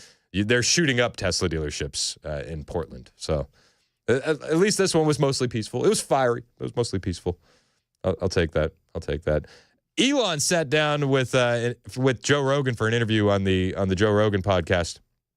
And they were talking about a number of things. Doge, obviously, is the topic of conversation here. And Elon just pointing out the insanity of what they're finding in the federal government. And Elon went on the record. He said, listen, I think most of this is waste and abuse as opposed to fraud. But he tells a story about $12 billion being earmarked for new submarines. We got $12 billion. We're going to build new submarines, okay? Like, I mean, think about how many submarines you could build with $12 billion, right? Like, I'm not a submarine guy. I have no idea. But I would think for $12 billion, like at least a handful, right? At least a handful. Do you know how many submarines were built with that $12 billion that Elon tells a story about on Joe Rogan? Well, it was zero. It was $12 billion for submarines. They built 0 submarines, and they have $0 left over. You know, in the case of Twitter, it wasn't a profitable company. It was like basically a break-even company. But at least it was break-even, and it had to pass an audit. The federal government is not break-even. It's literally losing $2 trillion a year, and it does not pass its audits. It fails its own audits. So, like, you know, there's a case where, like, I think Senator Collins was telling me about how she gave the Navy $12 billion for more submarines, got no extra submarines, and then held a hearing to say where'd the $12 billion go, and they were like, we don't know. That's perfect, right? Hey, we got $12 billion for new subs. We built no new subs, and we have no idea where the money went. It's efficiency. It's efficiency at its highest possible point. That was it.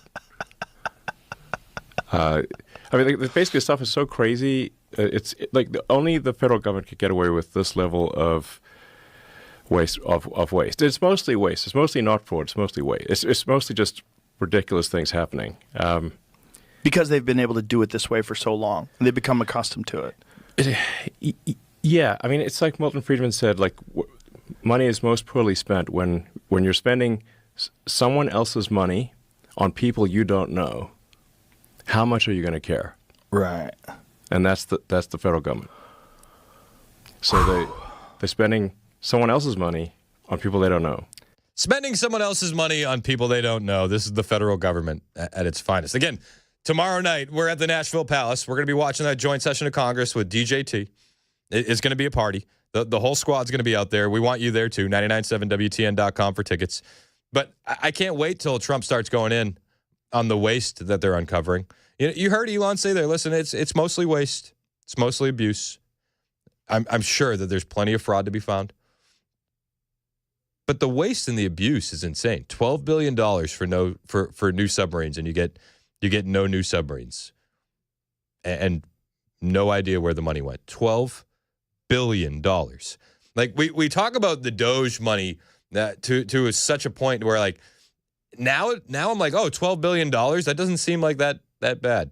It doesn't, like, this is how warped we've become when we're looking at the federal government and the amount of waste that's going on. It's, actually, $12 billion, it could be worse. At least we got no new subs out of the deal, right? Like, it could be worse. But just the sheer fact that Elon is looking at this kind of stuff has made him into public enemy number one. They're chanting he's Hitler and he's a Nazi at a Lower Manhattan Tesla dealership all weekend long. That's, okay, cool. And we understand that the death threats are ramping up against Elon Musk. He talked about those death threats with Joe Rogan. Like, I think they actually want to kill me. I mean, the reason I know, well, they say so online. Yep. There's like Reddit forums where they don't just want to kill me, they want to desecrate my corpse, type of thing, It's and not, what are they saying? Why? What is the primary? I love how he can laugh this off, but it's pretty serious. I mean, I think it's sort of just an antibody response. I mean, it's like they're like, well, he's a Nazi, type of thing. Yeah. And I'm like, well, I'm not a Nazi, but if the legacy media is saying that I'm a Nazi, and that's all you read, then you're kind of in like, well, he's Hitler. We should assassinate Hitler, shouldn't we? Yeah, I mean, honestly, if you keep calling someone Hitler, what do you think his unhinged leftist lunatic is going to do? Well, they're going to try and take him out. And in fact, at one point during this interview, Elon's talking about these death threats, and he actually he kind of gets afraid to tell Joe about everything that he's found, and it's because of that fear of, well, being murdered. It's more than just insider trading. Like the insider trading stuff, like the stock portfolio stuff is quite trackable, but it's a lot more than insider trading. The way they're acquiring wealth. Correct. And what other methods? I mean, we've seen some of these other methods, you know, at least from our vantage point, where we could see maybe this is how it's traced, where, you know, you get a senator approving some funding for an NGO, and then it just so happens that the wife of the senator works at the NGO and is making a couple $1 million a year. We've seen that, and we kind of go, it doesn't really pass the sniff test, but maybe Elon would expand on it more, but he doesn't, and he says he won't here because, well, he's afraid of the repercussions. I mean, this is really going to get me assassinated.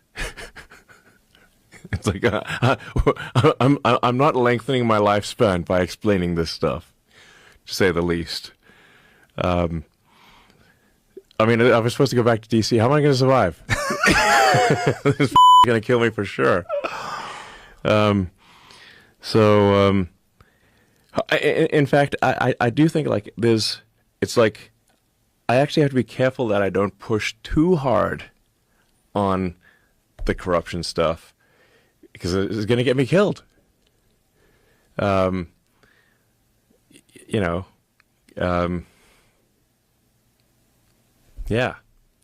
know, it's like I was actually thinking about that on the plane flight over here. It's like if I push too hard on the corruption stuff, people get desperate.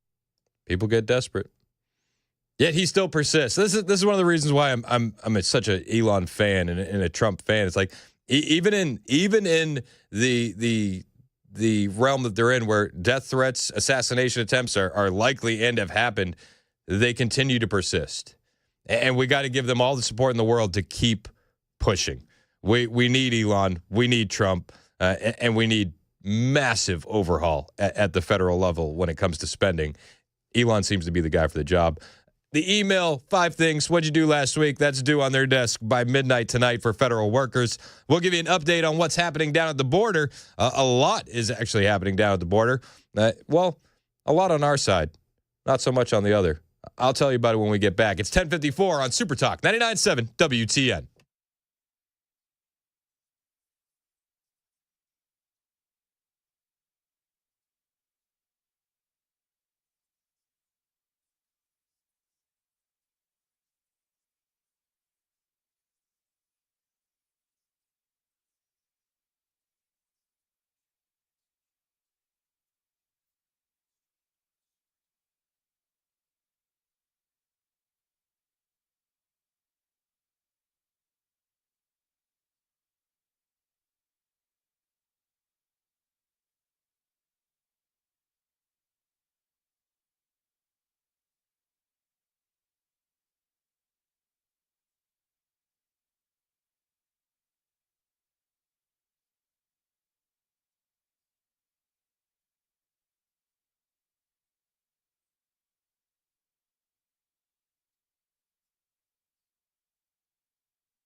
European leaders working on a peaceful end to the war in Ukraine say they're going to consult with President Trump. And when Republicans take a procedural vote tomorrow in Williamson County, the results could impact thousands of voters. These stories and more at 11 on Super Talk 99.7 WTN. Thank you, Ken Weaver. 10:59 on Super Talk 99.7 WTN. Hey, Tuesday night, Nashville Palace, joint session of Congress, DJT. You and the entire Super Talk crew. Myself, Mandis, Murphy, Wilson, Benson, Weaver, Jones. We're rolling deep. We want you there. 997WTN.com for tickets. Get you access to the buffet, reserved seating, and some drink tickets. 997WTN.com. It's going to be awesome. And a lot of Democrats are boycotting it, which means we need to go even harder. Get your tickets now. 997WTN.com. Invite a Democrat. We'll have a safe space for him. I promise. We have a velvet rope. We have a cordoned off area and maybe a soundproof booth so that way they don't have to hear the truth. I think we should have like the booth so they don't have to worry about the audience, but a little speaker in there so they could still hear the speech. All right, perfect. Perfect. If you see the booth shaking, it's just the TDS kicking in. Well, it's going to be awesome, and we want to see you out there. Again, Nashville Palace, Tuesday. Murphy's going to get down there at 3 o'clock, and then the rest of us roll in when we roll in, but we're going to go all night long. 997WTN.com for tickets. When we get back, I want to talk about the border. Remember, I've often said there's going to be emotional manipulation when it comes to the deportations. Well, that is kicked off, and there's this story going around of a young girl. This is a tragic story. Young girl, 11 years old, and they say that this poor young girl committed suicide because she was afraid that her parents were going to be deported. I'm going to tell you why that's exactly BS, and that's the nicest way I can put it. This girl had a lot of stuff going on in her past and in her personal life, and the mainstream media, well, they're not covering that at all. We'll break it down for you when we get back. It's 10:01 on Super Talk 99.7 WTN.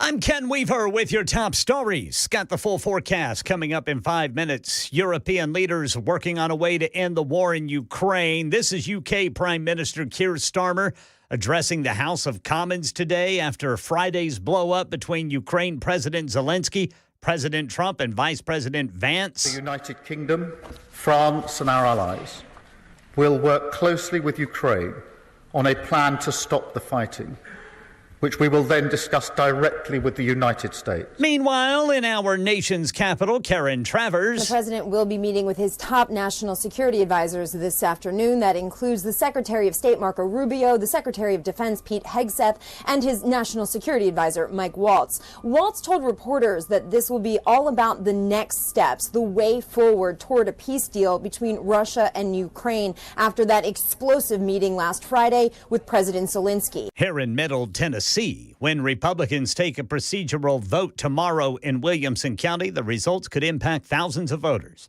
County Commissioner Brian Clifford is running to become the chairman of the Republican Party in Williamson County.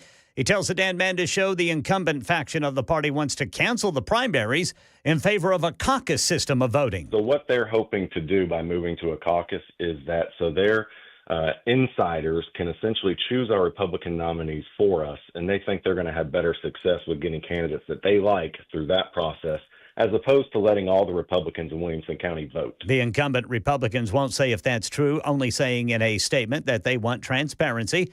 Bona fide Republicans can vote tomorrow in person at the convention. It begins at 4:30 at the Marriott in Cool Springs.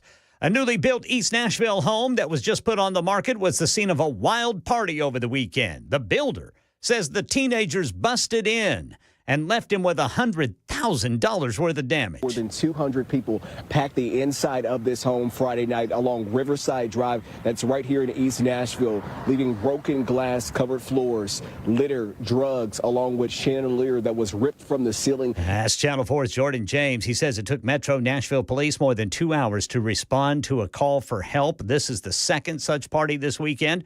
There was another party at a vacant home in Mount Juliet where one teenager was injured running from police and another was hospitalized for extreme intoxication. That's the latest news. Weather's next. I'm Ken Weaver, WTN News.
It's 11:06 on Super Talk 99.7 WTN. Hey, how are you? It's Chris Hand. My show is brought to you by our friends at Better Water LLC. Water filtration systems, water softeners, betterwater.com. You can listen to the show wherever you go on the iHeartRadio app, the TuneIn app, the 99.7 WTN app, and you can watch the show, Super Talk TV, streaming all over the place, Twitch, X, and our personal favorite, YouTube, where we have the most red-pilled chat going on every single show.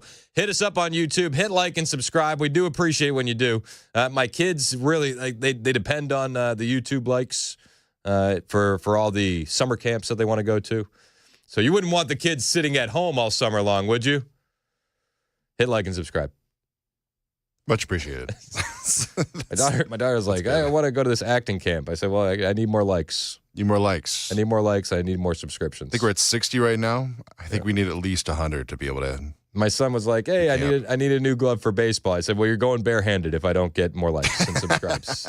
And well, you're going to have to take it up with the YouTube chat. He said, all right, I'll let him know. Got to build those calluses up. You got to toughen up. All right, speaking of getting tough, we are now officially tough on the border. Donald Trump announcing yesterday the month of February, his first full month in office, had the lowest number of illegal immigrants trying to enter our country in history by far. There were only 8,326 apprehensions by illegals by Border Patrol at the U.S.-Mexico border, all of whom were quickly ejected from our nation or, when necessary, prosecuted for crimes against the United States of America. This means that very few people came.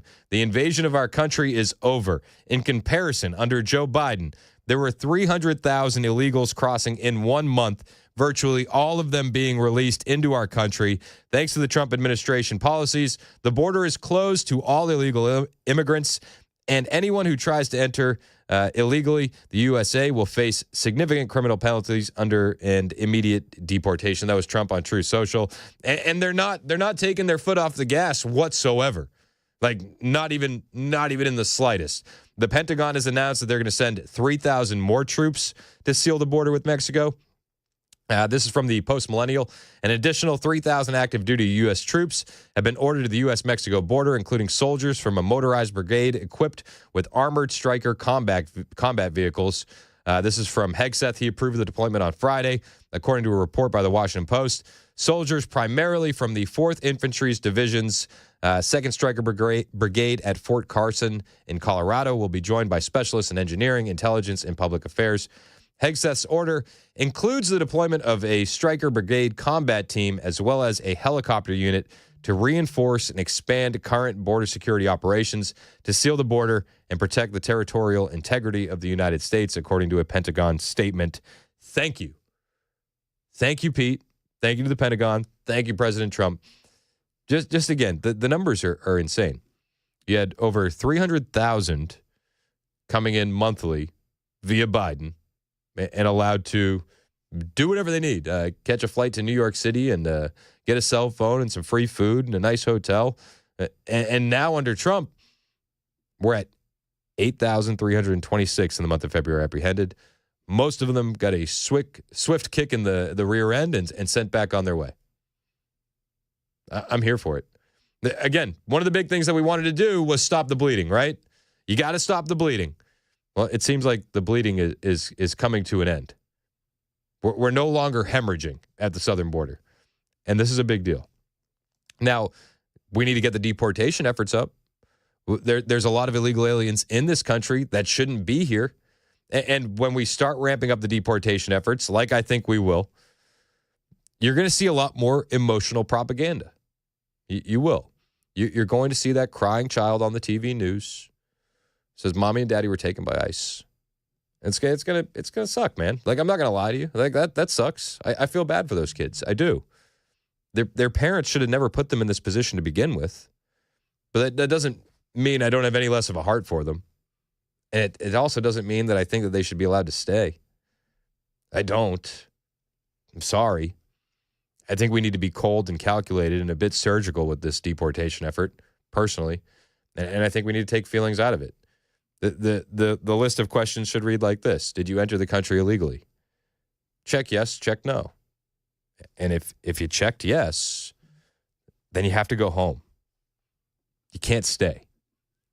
I think that needs to be the only measuring stick we have. It's actually the most fair way to go about it. We can't make special circumstances for one individual and not another. Did you enter the country illegally? Yes or no? If yes, goodbye. That's how we got to do it. But we're going to see leftists and we're going to see the mainstream media ramp up emotional propaganda. And I came across this piece the other day. This is out of Texas. There's a story of an 11-year-old girl tragically taking her own life. Heartbreaking. Heartbreaking. Now, they're saying it's because she was bullied and that classmates threatened to call ICE on her mom and it was just too much and it caused her to take her own life. Listen to this video. There's a Texas state rep, Mary Ann Santos, politicizing this death and saying it's because students at her school were bullying her, saying they were going to call ICE on her mother. Honor the life of an 11-year-old girl who tragically took her own life. Her name is Jocelyn Rojo Carranza. Her dear mother, Maribela Carranza, said of her sweet daughter's passing, "I lost a little piece of me." Jocelyn was a little girl who loved to dance and told her mother she dreamed of one day becoming a cheerleader. She had complained that her 6th grade classmates threatened her to call ICE and leave her parentless.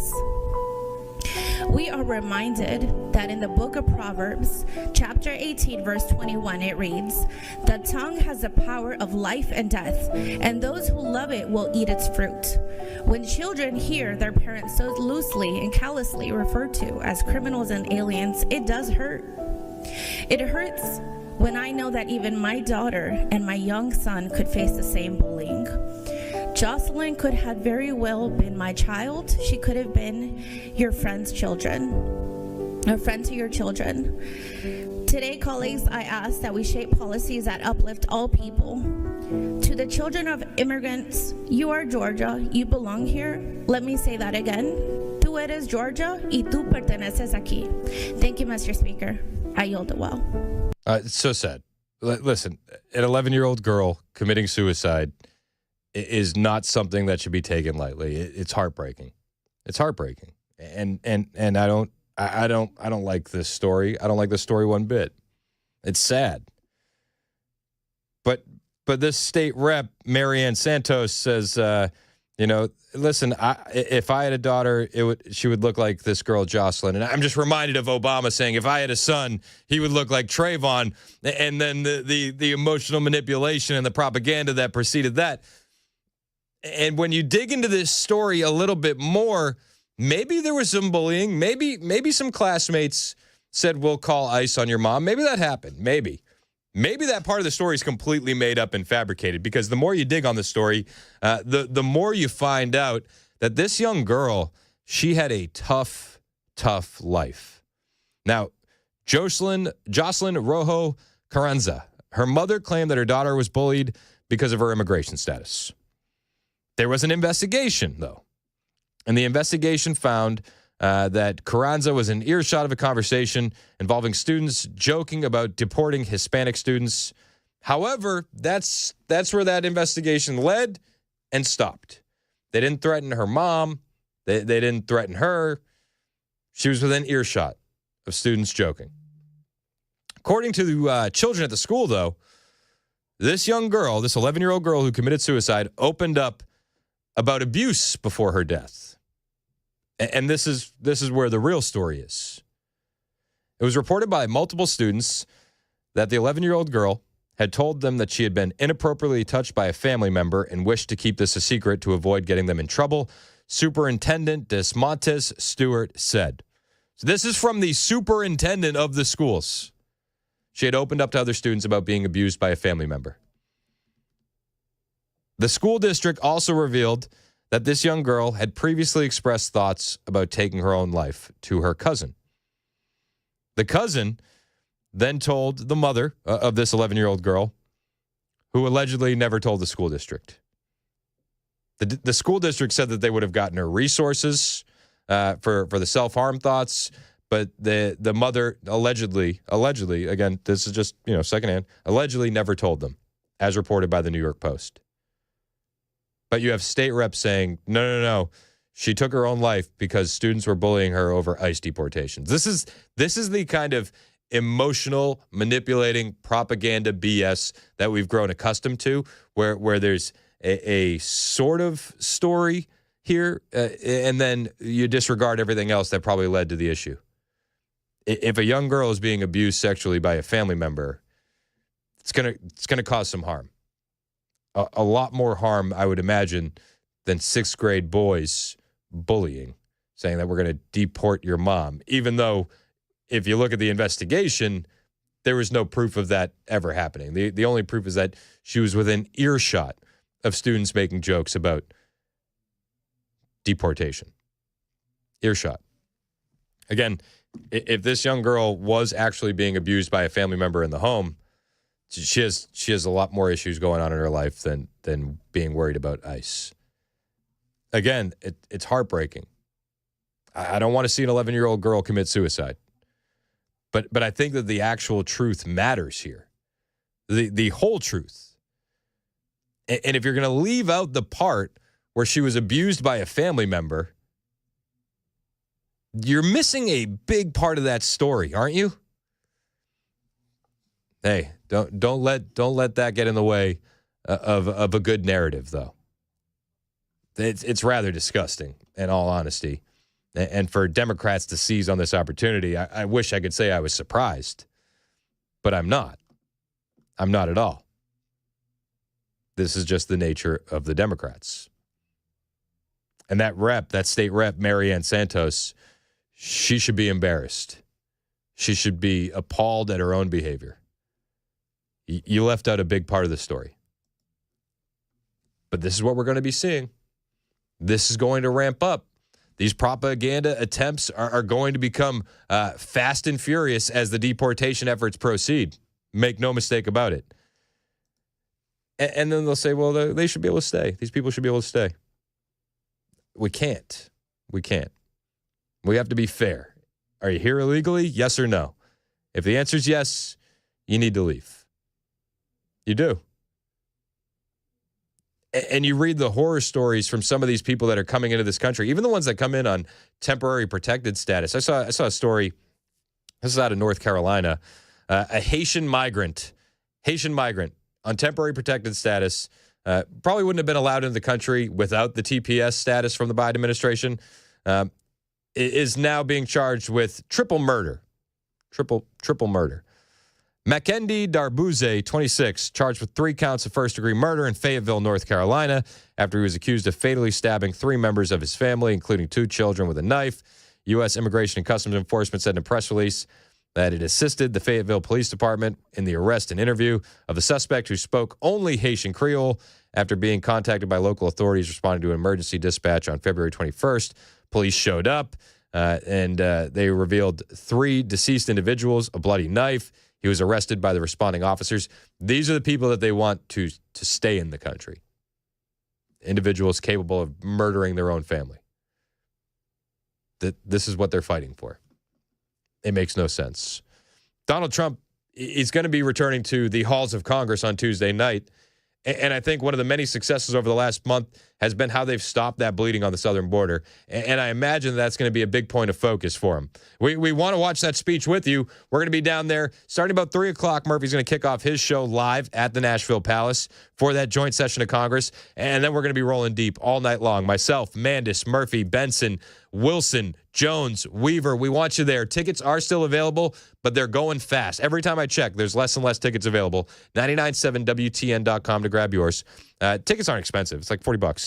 You get yourself a whole buffet, drink tickets, and reserve seating. We want to see you at the Nashville Palace tomorrow night. It's going to be an absolute blast. Democrats are saying it's going to be a MAGA pep rally, and I said, all right, sign me up. I think we're all here for it. I'm here for a MAGA pep rally. Yeah. I mean, it beats a leftist whining and moaning session. Oh, for sure. Every time. Yeah. Every time. Murph said if we sell out, he's cutting that air. Buzz cut. Yeah. Buzz cut if we sell out. All the way. And a lot of people on the YouTube chat are like, can we donate? Is that possible? I think if you buy a ticket still, it goes towards supporting that haircut. I'm just saying. Yeah, I wouldn't start I don't think we should start pushing that right now. Oh, no, absolutely. But tomorrow, as we get closer to crunch time, just by 3 o'clock. Is it if it's a statistical sellout? Yeah. I think you should have to still do the buzz cut. I agree. That's all I'm saying.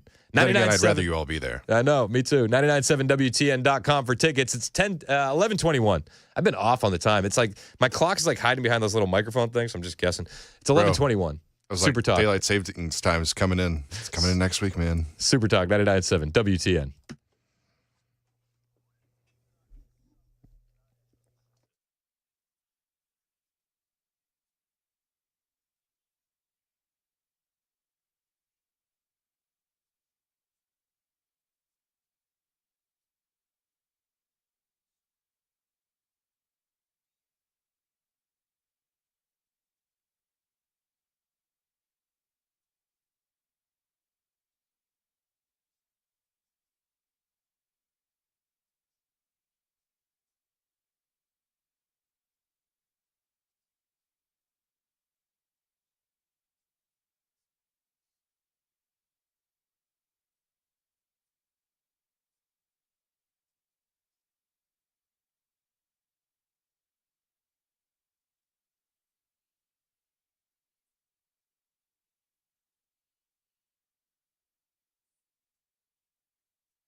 Did you know you're overpaying for your health and wellness products? With over 20 company-owned brands offering its members vitamins, supplements, wellness, and skincare products, you're able to save up to 70% off retail. Members Nutrition can't change your life, but we can change the way you live.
South Carolina on fire. Car ramming death toll climbs in Germany, and European leaders meeting amongst themselves to figure out a way to end the war in Ukraine. Coming up at 11:30 on Super Talk 99.7 WTN. Thank you, Ken Weaver. 11:27 on Super Talk 99.7 WTN. Chris Hand here. Show's brought to you by Better Water LLC, water filtration systems, water softeners, betterwater.com.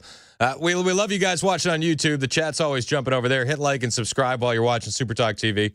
And make sure you come see us Tuesday night, Nashville Palace. It is going to be an absolute party as DJT addresses a joint session of Congress. President Trump is coming in a triumphant return to Congress to address us as the president once again. And in the first month of office, he has accomplished so much that it could fill 3 hours. I suspect he'll speak in a shorter time frame than that. But Maria, there's so much to relay. Normally, at this point in a president's term, a new president's term, they would not deliver a State of the Union. It would be just simply a joint address as it's entitled. But in this case, it actually will be more like a State of the Union address because President Trump has such a long series of victories, things that he has done, promises he has kept, and it is putting America back on a strong footing, and we can't wait to welcome him back to the chamber. Yeah, we're going to be doing that live, Nashville Palace. We want you there. It's going to be awesome, man. We haven't done one of these since election night. We got a lot to celebrate over these past couple months. Murphy starts his show out there at 3 o'clock. He's going to be out there live all afternoon. Myself, Mandis, Benson, Wilson, Weaver, Jones, we're all going to roll in after that, soon after Murphy gets things kicked off. And then if it's a sellout, if we sell out the room, Murphy is going to buzz cut his hair in front of the entire audience. It's going to be huge. It's going to be so awesome. Either way, we're looking forward to Murphy getting a haircut. Either way, I listen. I've said this a few times. We need a Murphy mullet. I'd be here for it, man. The people I think demand he would it. look good. I think he actually would look like solid. Yeah. Oh, 100%. Yeah. I think he could pull it off bigly. I think you'd look good bald. Well, if we get a sellout, we're gonna find that out one way or the other. Slap a little smell good on him afterward. I think Ken's just he's in the make everyone bald camp. I want everybody's hair to thin just like mine is. Perfect. All right, on the way, I got a story about Michelle Wu, Mayor Wu out of Boston. Apparently, there was a knife-wielding attacker who was trying to stab people in Boston, and police stopped the individual, shot him, and so she went on TV and expressed her condolences for the knife-wielding madman. It's a strategy. It's a strategy. I'll play you that clip when we get back. It's 11:30 on Super Talk 99.7 WTN.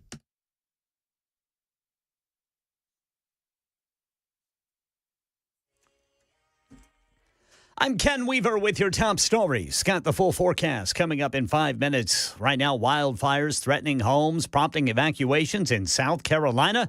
Stephanie Ramos is in Myrtle Beach, where the governor's declared a state of emergency. A wildfire emergency in the southeast. At least 175 fires burning across South and North Carolina, forcing residents to evacuate in both states. One of the largest fires threatening communities near Myrtle Beach. A wall of fire burning down on homes near the Carolina forest, leaving hundreds of trees charred. Right now in Europe, the death toll is up to 2 in the apparent vehicle ramming attack today in Germany. A car driving into a group of people in Mannheim city center. Police have not said if the driver under arrest deliberately plowed into the crowd or whether it was accidental. And European leaders working on a way to end the war in Ukraine after that blow-up in the Oval Office on Friday. This is UK Prime Minister Keir Starmer speaking to lawmakers in his country today. We must proceed with strength, and that does now require urgently a coalition of the willing. Now, President Trump's National Security Advisor Mike Waltz told reporters that the United States welcomes the Europeans taking the lead on European security, that this is something that's in their backyard. And the head of Kroger has resigned amid a probe into his personal conduct. In its statement, the Cincinnati-based grocery chain didn't say what Rodney McMullen did to spark this investigation that led to his resignation, but it did not involve the company's financial performance, operations, or reporting, and it did not involve any Kroger associates. And a United Airlines flight had to make an emergency landing in Waco, Texas yesterday. After it hit severe turbulence, injured 5 passengers, according to officials. SkyWest Flight 5690, which is operating as United Express, is a Bombardier CRJ-200. That's the latest news. Weather's next. I'm Ken Weaver, WTN News. Weather can change in an instant, and you need to be prepared for any outcome. That's why Generator Supercenter of Nashville will help keep your family safe and connected. We make buying a backup generator simple and easy, with financing options available, free in-home estimate, turnkey installations, no worry warranty, and most importantly, the monitoring and service of your fully installed generator. Come see us at our location in Nashville or visit us online. Generator Supercenter of Nashville. We serve all Middle Tennessee.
It's 11:36 on Super Talk 99.7 WTN. Hey, what's up? It's Chris Hand. You can find me on Twitter, True Social, and Instagram at Chris Hand on air. Hit the follow button. I will follow back. That's at Chris Hand on air. All one word. Just about every platform there is. If you're watching us over on Super Talk TV, hit like and subscribe while you're there. And don't forget, the show is brought to you by our friends at Better Water LLC, water filtration systems, water softeners, betterwater.com. All right, so I got this story out of Boston. You got a knife-wielding madman, okay? And he's trying to stab people. He's trying to stab people. Boston Police Commissioner Michael Cox said there was an off-duty officer in it was in a Chick-fil-A, okay? About 5:30 at night, two people ran inside, chased by a man with a knife who was trying to stab them. The officer identified himself as such, ordered the man to drop his knife. When the man allegedly failed to drop the weapon, the officer shot him. You play stupid games, you win stupid prizes. I mean, this is a tale as old as time. That story seems a bit unremarkable on its face until you hear what the mayor of Boston said after the fact on live TV with the ABC affiliate in Boston. My condolences and all of our thoughts are with the family of the individual whose life has been lost. Oh, so she went on TV to offer thoughts and condolences to the criminal, to the guy that was trying to stab innocent people. This is the same mayor who threw a whites-only Christmas party. The same mayor who is going to be, she's going to be in D.C. on Wednesday, right? Wednesday is when all the mayors at all the sanctuary cities come in for questioning about how they're running their cities. Yeah, it's interesting. This is the mayor of Boston, the city that cares more about protecting criminals than they do about protecting their own citizens, saying her thoughts are with the criminal. Okay. My condolences and all of our thoughts are with the family of the individual whose life has been lost. Yeah, the guy with the knife that was trying to stab people. That guy. I wonder why does the mayor even feel like she needs to come on TV and make a statement in this situation anyway? Madman with a knife, taken out by off-duty police officer. It seems like pretty cut and dry. Like I don't know if we need the mayor's influence here. But yet there she is. There she is. So again, knife-wielding madman, tries to stab people, gets shot by a cop. The mayor of the city of Boston says thoughts and condolences to the criminal and his family. That's your city. That's your city on Democrat control. Insanity. Absolutely insane. Boston's got a lot of questions, and Massachusetts in general, for how they deal with illegal aliens, and that's going to be happening. I believe it is Wednesday when the mayors are going to be called into D.C. to answer some of those questions. I'll be looking forward to that. But this is just one dumb decision after another out of the mayor of Boston. I can't believe she's still the mayor. I honestly can't believe it. I used to live there, and I never thought that it would be this insane in Massachusetts, and yet here we are. What else can you say? A federal judge has blocked a Trump order pulling federal funds from organizations offering child sex changes. Nice. Federal judge wants kids to have their sexes changed, and you to pay for it, apparently. The judge blocked Trump's executive order that would strip federal funding from institutions offering child sex changes for trans-identified minors. District Court Judge Lauren King had previously issued a 2-week restraining order after several Democrat state attorneys sued the Trump administration, saying, and that temporary order expired on Friday. And after hearing arguments, King granted a preliminary injunction that blocks most of Trump's directive while the case is litigated. The case involves 2 executive orders. The first is defending women from gender ideology extremism, and that includes provisions to cut federal funds from programs that promote gender ideology. And second is protecting children from chemical and surgical mutilation. And it directs the federal government to withhold grants from institutions after they're caught offering so-called gender-affirming care to individuals under 19. Some institutions have already stopped that in response to the orders, but others are going to keep pushing. And the judge said in a ruling on Friday that the order was not limited to children or irreversible treatments, and that it does not target medical interventions performed on cisgender children, according to the Associated Press, saying, in fact, its adequate means and fit would prevent federally funded medical providers from providing necessary medical treatments to transgender youth that are completely unrelated to gender identity, the judge wrote. For example, a cisgender teen could obtain puberty blockers from such a provider as a component of cancer treatment, but a transgender teen with the same cancer could not. Okay. A little bit more explanation. The Attorney General from Washington, Oregon, Minnesota, and Colorado filed the lawsuit in Seattle. They contend that Trump's order violates equal right protections, the separation of powers, and states' rights to regulate issues not explicitly delegated in the federal government. Washington Assistant Attorney General William McGinty argued that there are going to be young people who are going to take their lives if they can no longer receive this care. That's what they always say. If young people can't do this, they're going to commit suicide. I've talked with a lot of detransitioners, and they'll say the same thing, that a lot of times it's the parents are duped by the medical industrial complex too. Chloe Cole is one of the most glaring examples, and you can find Chloe's story on the internet just about anywhere you look. Chloe believes she was transgender. Her parents brought her to the doctor, and the doctor said, what would you rather have? Your daughter become your son or your daughter commit suicide? And it's like you put this ultimatum in front of parents, and they're like, oh, my gosh, like what? And they're duped as well. It's heartbreaking, really. And it turns out it's all built on a lie. In fact, there's new studies out showing that transgender surgeries are associated with the increased risk of suicidal ideation and depression. This is an Oxford academic study. So these aren't just randos on the internet. This is Oxford academic study. A study of over 107,000 patients with gender dysphoria over the age of 18 has concluded that those who undergo transgender surgeries are at a greater risk for mental health problems, including depression, suicidal ideation, anxiety, and others.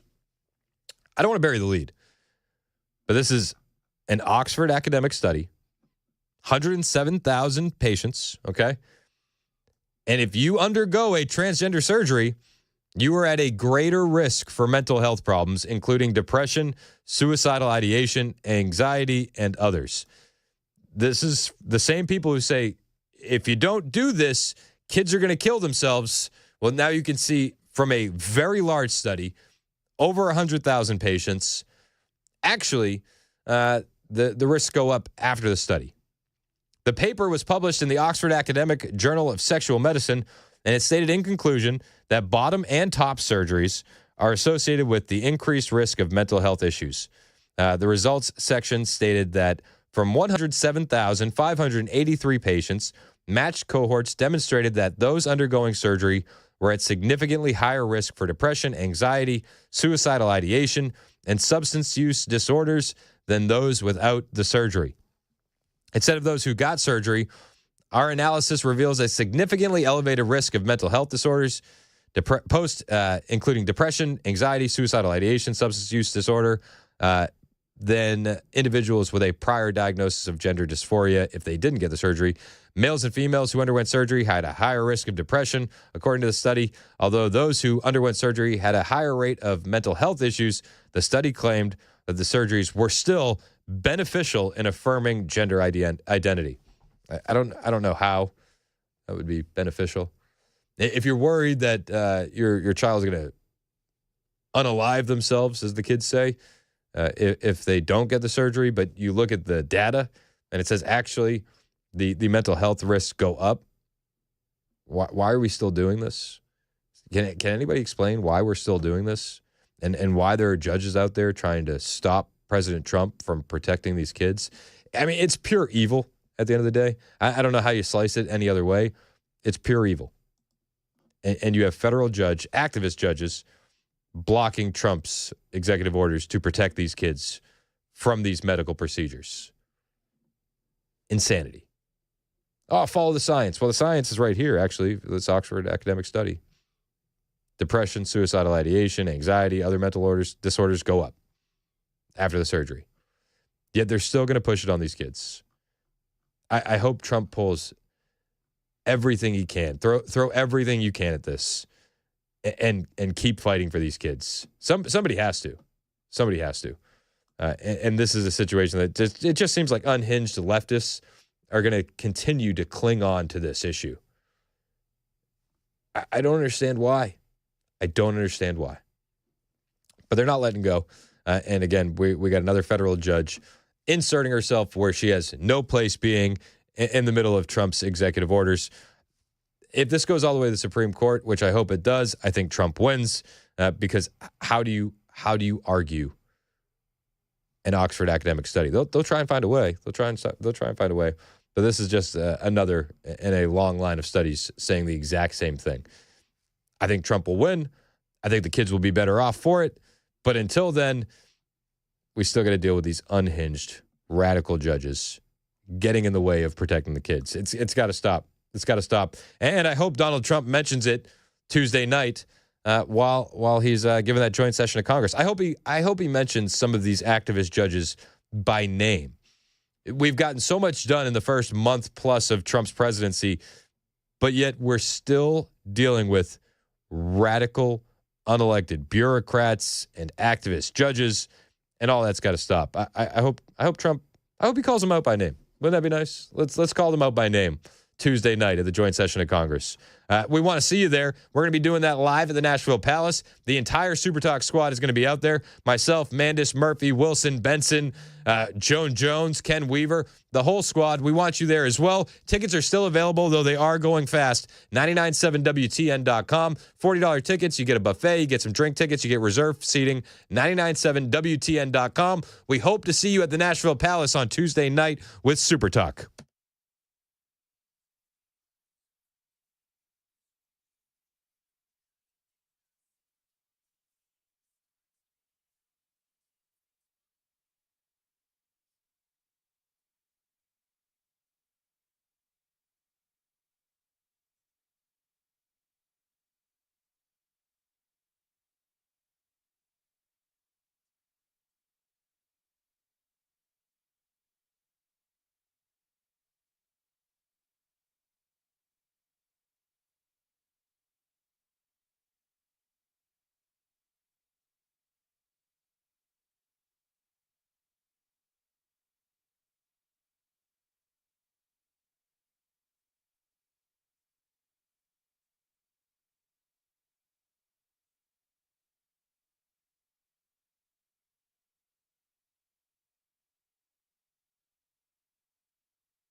11:53, Super Talk 99.7 WTN. I'm Chris Hand. Show's brought to you by Better Water LLC, water filtration systems, water softeners, betterwater.com. Chad Benson in studio.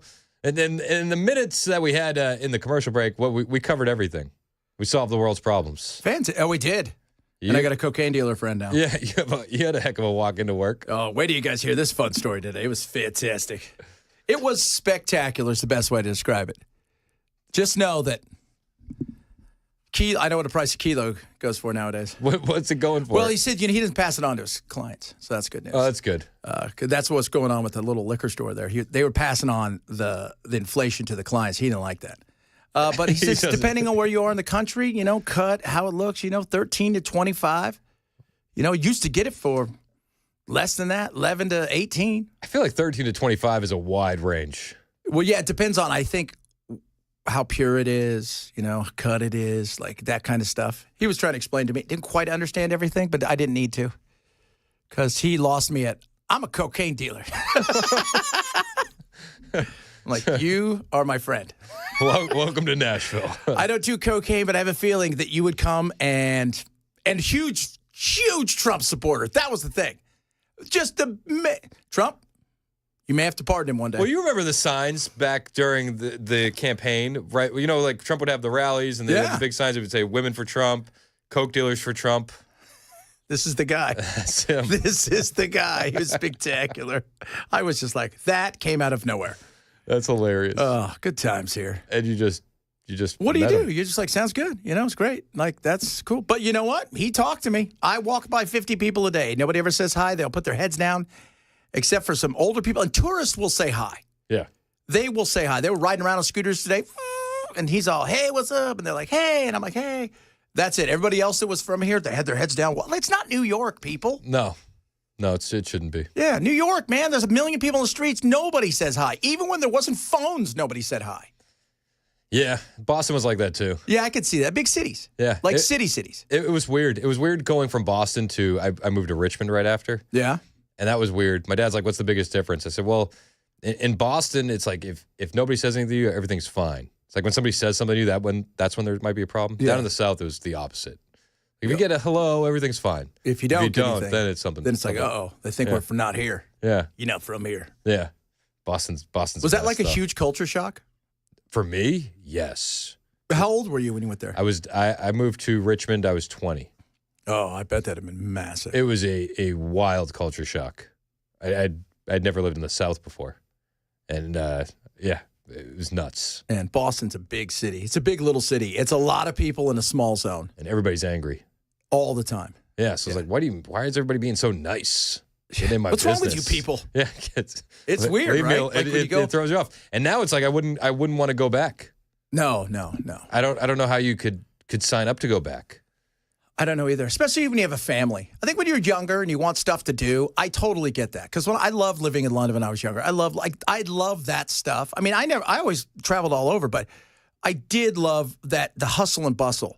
But when you get to a point when you're a certain age, right, you're like, and you got a family, it's the last place you want to be. Yeah, 100%. But I mean, you're kind of going the opposite way though, because you were in the land of the dirt people. We were in the land of the dirt people. You had no neighbors, and now you're in the city. Yeah, but you know what is interesting is as big as Nashville is, still small. It's not L.A., right? Like I don't. My little one, she's 13. We let her go across the street, and we let her walk around. She'll go down to Chipotle. She'll walk. Zero worries comparatively to other places. Plus, we're Vanderbilt. There's like always 1,000, young kids out there running around. It's weird that you say a 20-year-old's a kid, but still comparatively. Yep. But I do, and there's always cops everywhere. Well, I got no problem with that. Compared to, Los Angeles, Long Beach, certain places, I wouldn't let my wife walk out there. Yeah. I wouldn't want to walk out there. Not unless I'm a cocaine dealer, because that guy will protect me. I can't believe you met a cocaine dealer on the streets The fact today. that he was just so blasé, I'm a cocaine dealer. I'm like, okay, so there we go. It's recession proof. It is. In fact, you could probably do with a little fall in the market. Yeah. So that's crazy. What stories you focused on today? What's piquing your interest over the weekend? We'll talk a little Zelensky. We'll talk a little bit about that. We'll talk a little Pam Bondi as well. I wasn't really thrilled by the whole. That story just disappeared. Nobody even wrote a new article about it all weekend long. I didn't even know she requested all the stuff. Said it had to be there, there by 8:15 the next morning, or whatever. I never even heard if it came. She showed up on Life, Liberty, and Levin, and she didn't say if the deadline was. Let me tell you something. Did you get the stuff? It was a softball interview of all softball interviews. So, and then we'll talk a little bit about that because the whole thing just seemed to.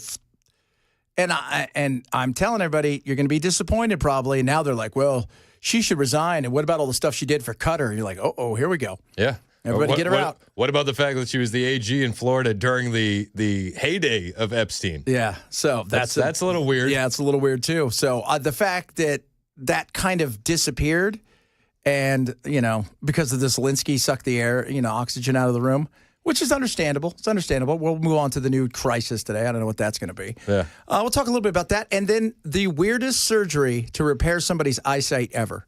Oh, I've heard of this. You know what I'm talking about? I know the Canadians. You know you're a Canadians. It's creepy, right? Yeah. Chad will tell you what it's all about. It's a boot that. You know what I'm saying, eh? So we got a lot of stuff to talk about today. We'll have some fun. And Oscars. I made my Oscar picks based on the fact that I had never seen any of the movies. I got every one of them right except for the animation movie. Really? Mm-hmm. It's that simple. It is. It is. Did you bet? Did you bet on Polymarket? No, and I was so bummed. I was like, I should have bet. You should have parlayed that thing. Because I hit every single one, and I was like, are you kidding me? All right, Chad's in next. He'll lay out how much money he could have won. How many kilos? How many kilos? Wait, what does that translate to in kilos? You're winning. We'll find out. Chad's in next. Don't forget, tickets for the Super Talk event at the Nashville Palace tomorrow night. Joint session of Congress, DJT. You and all of your Super Talk friends. 99.7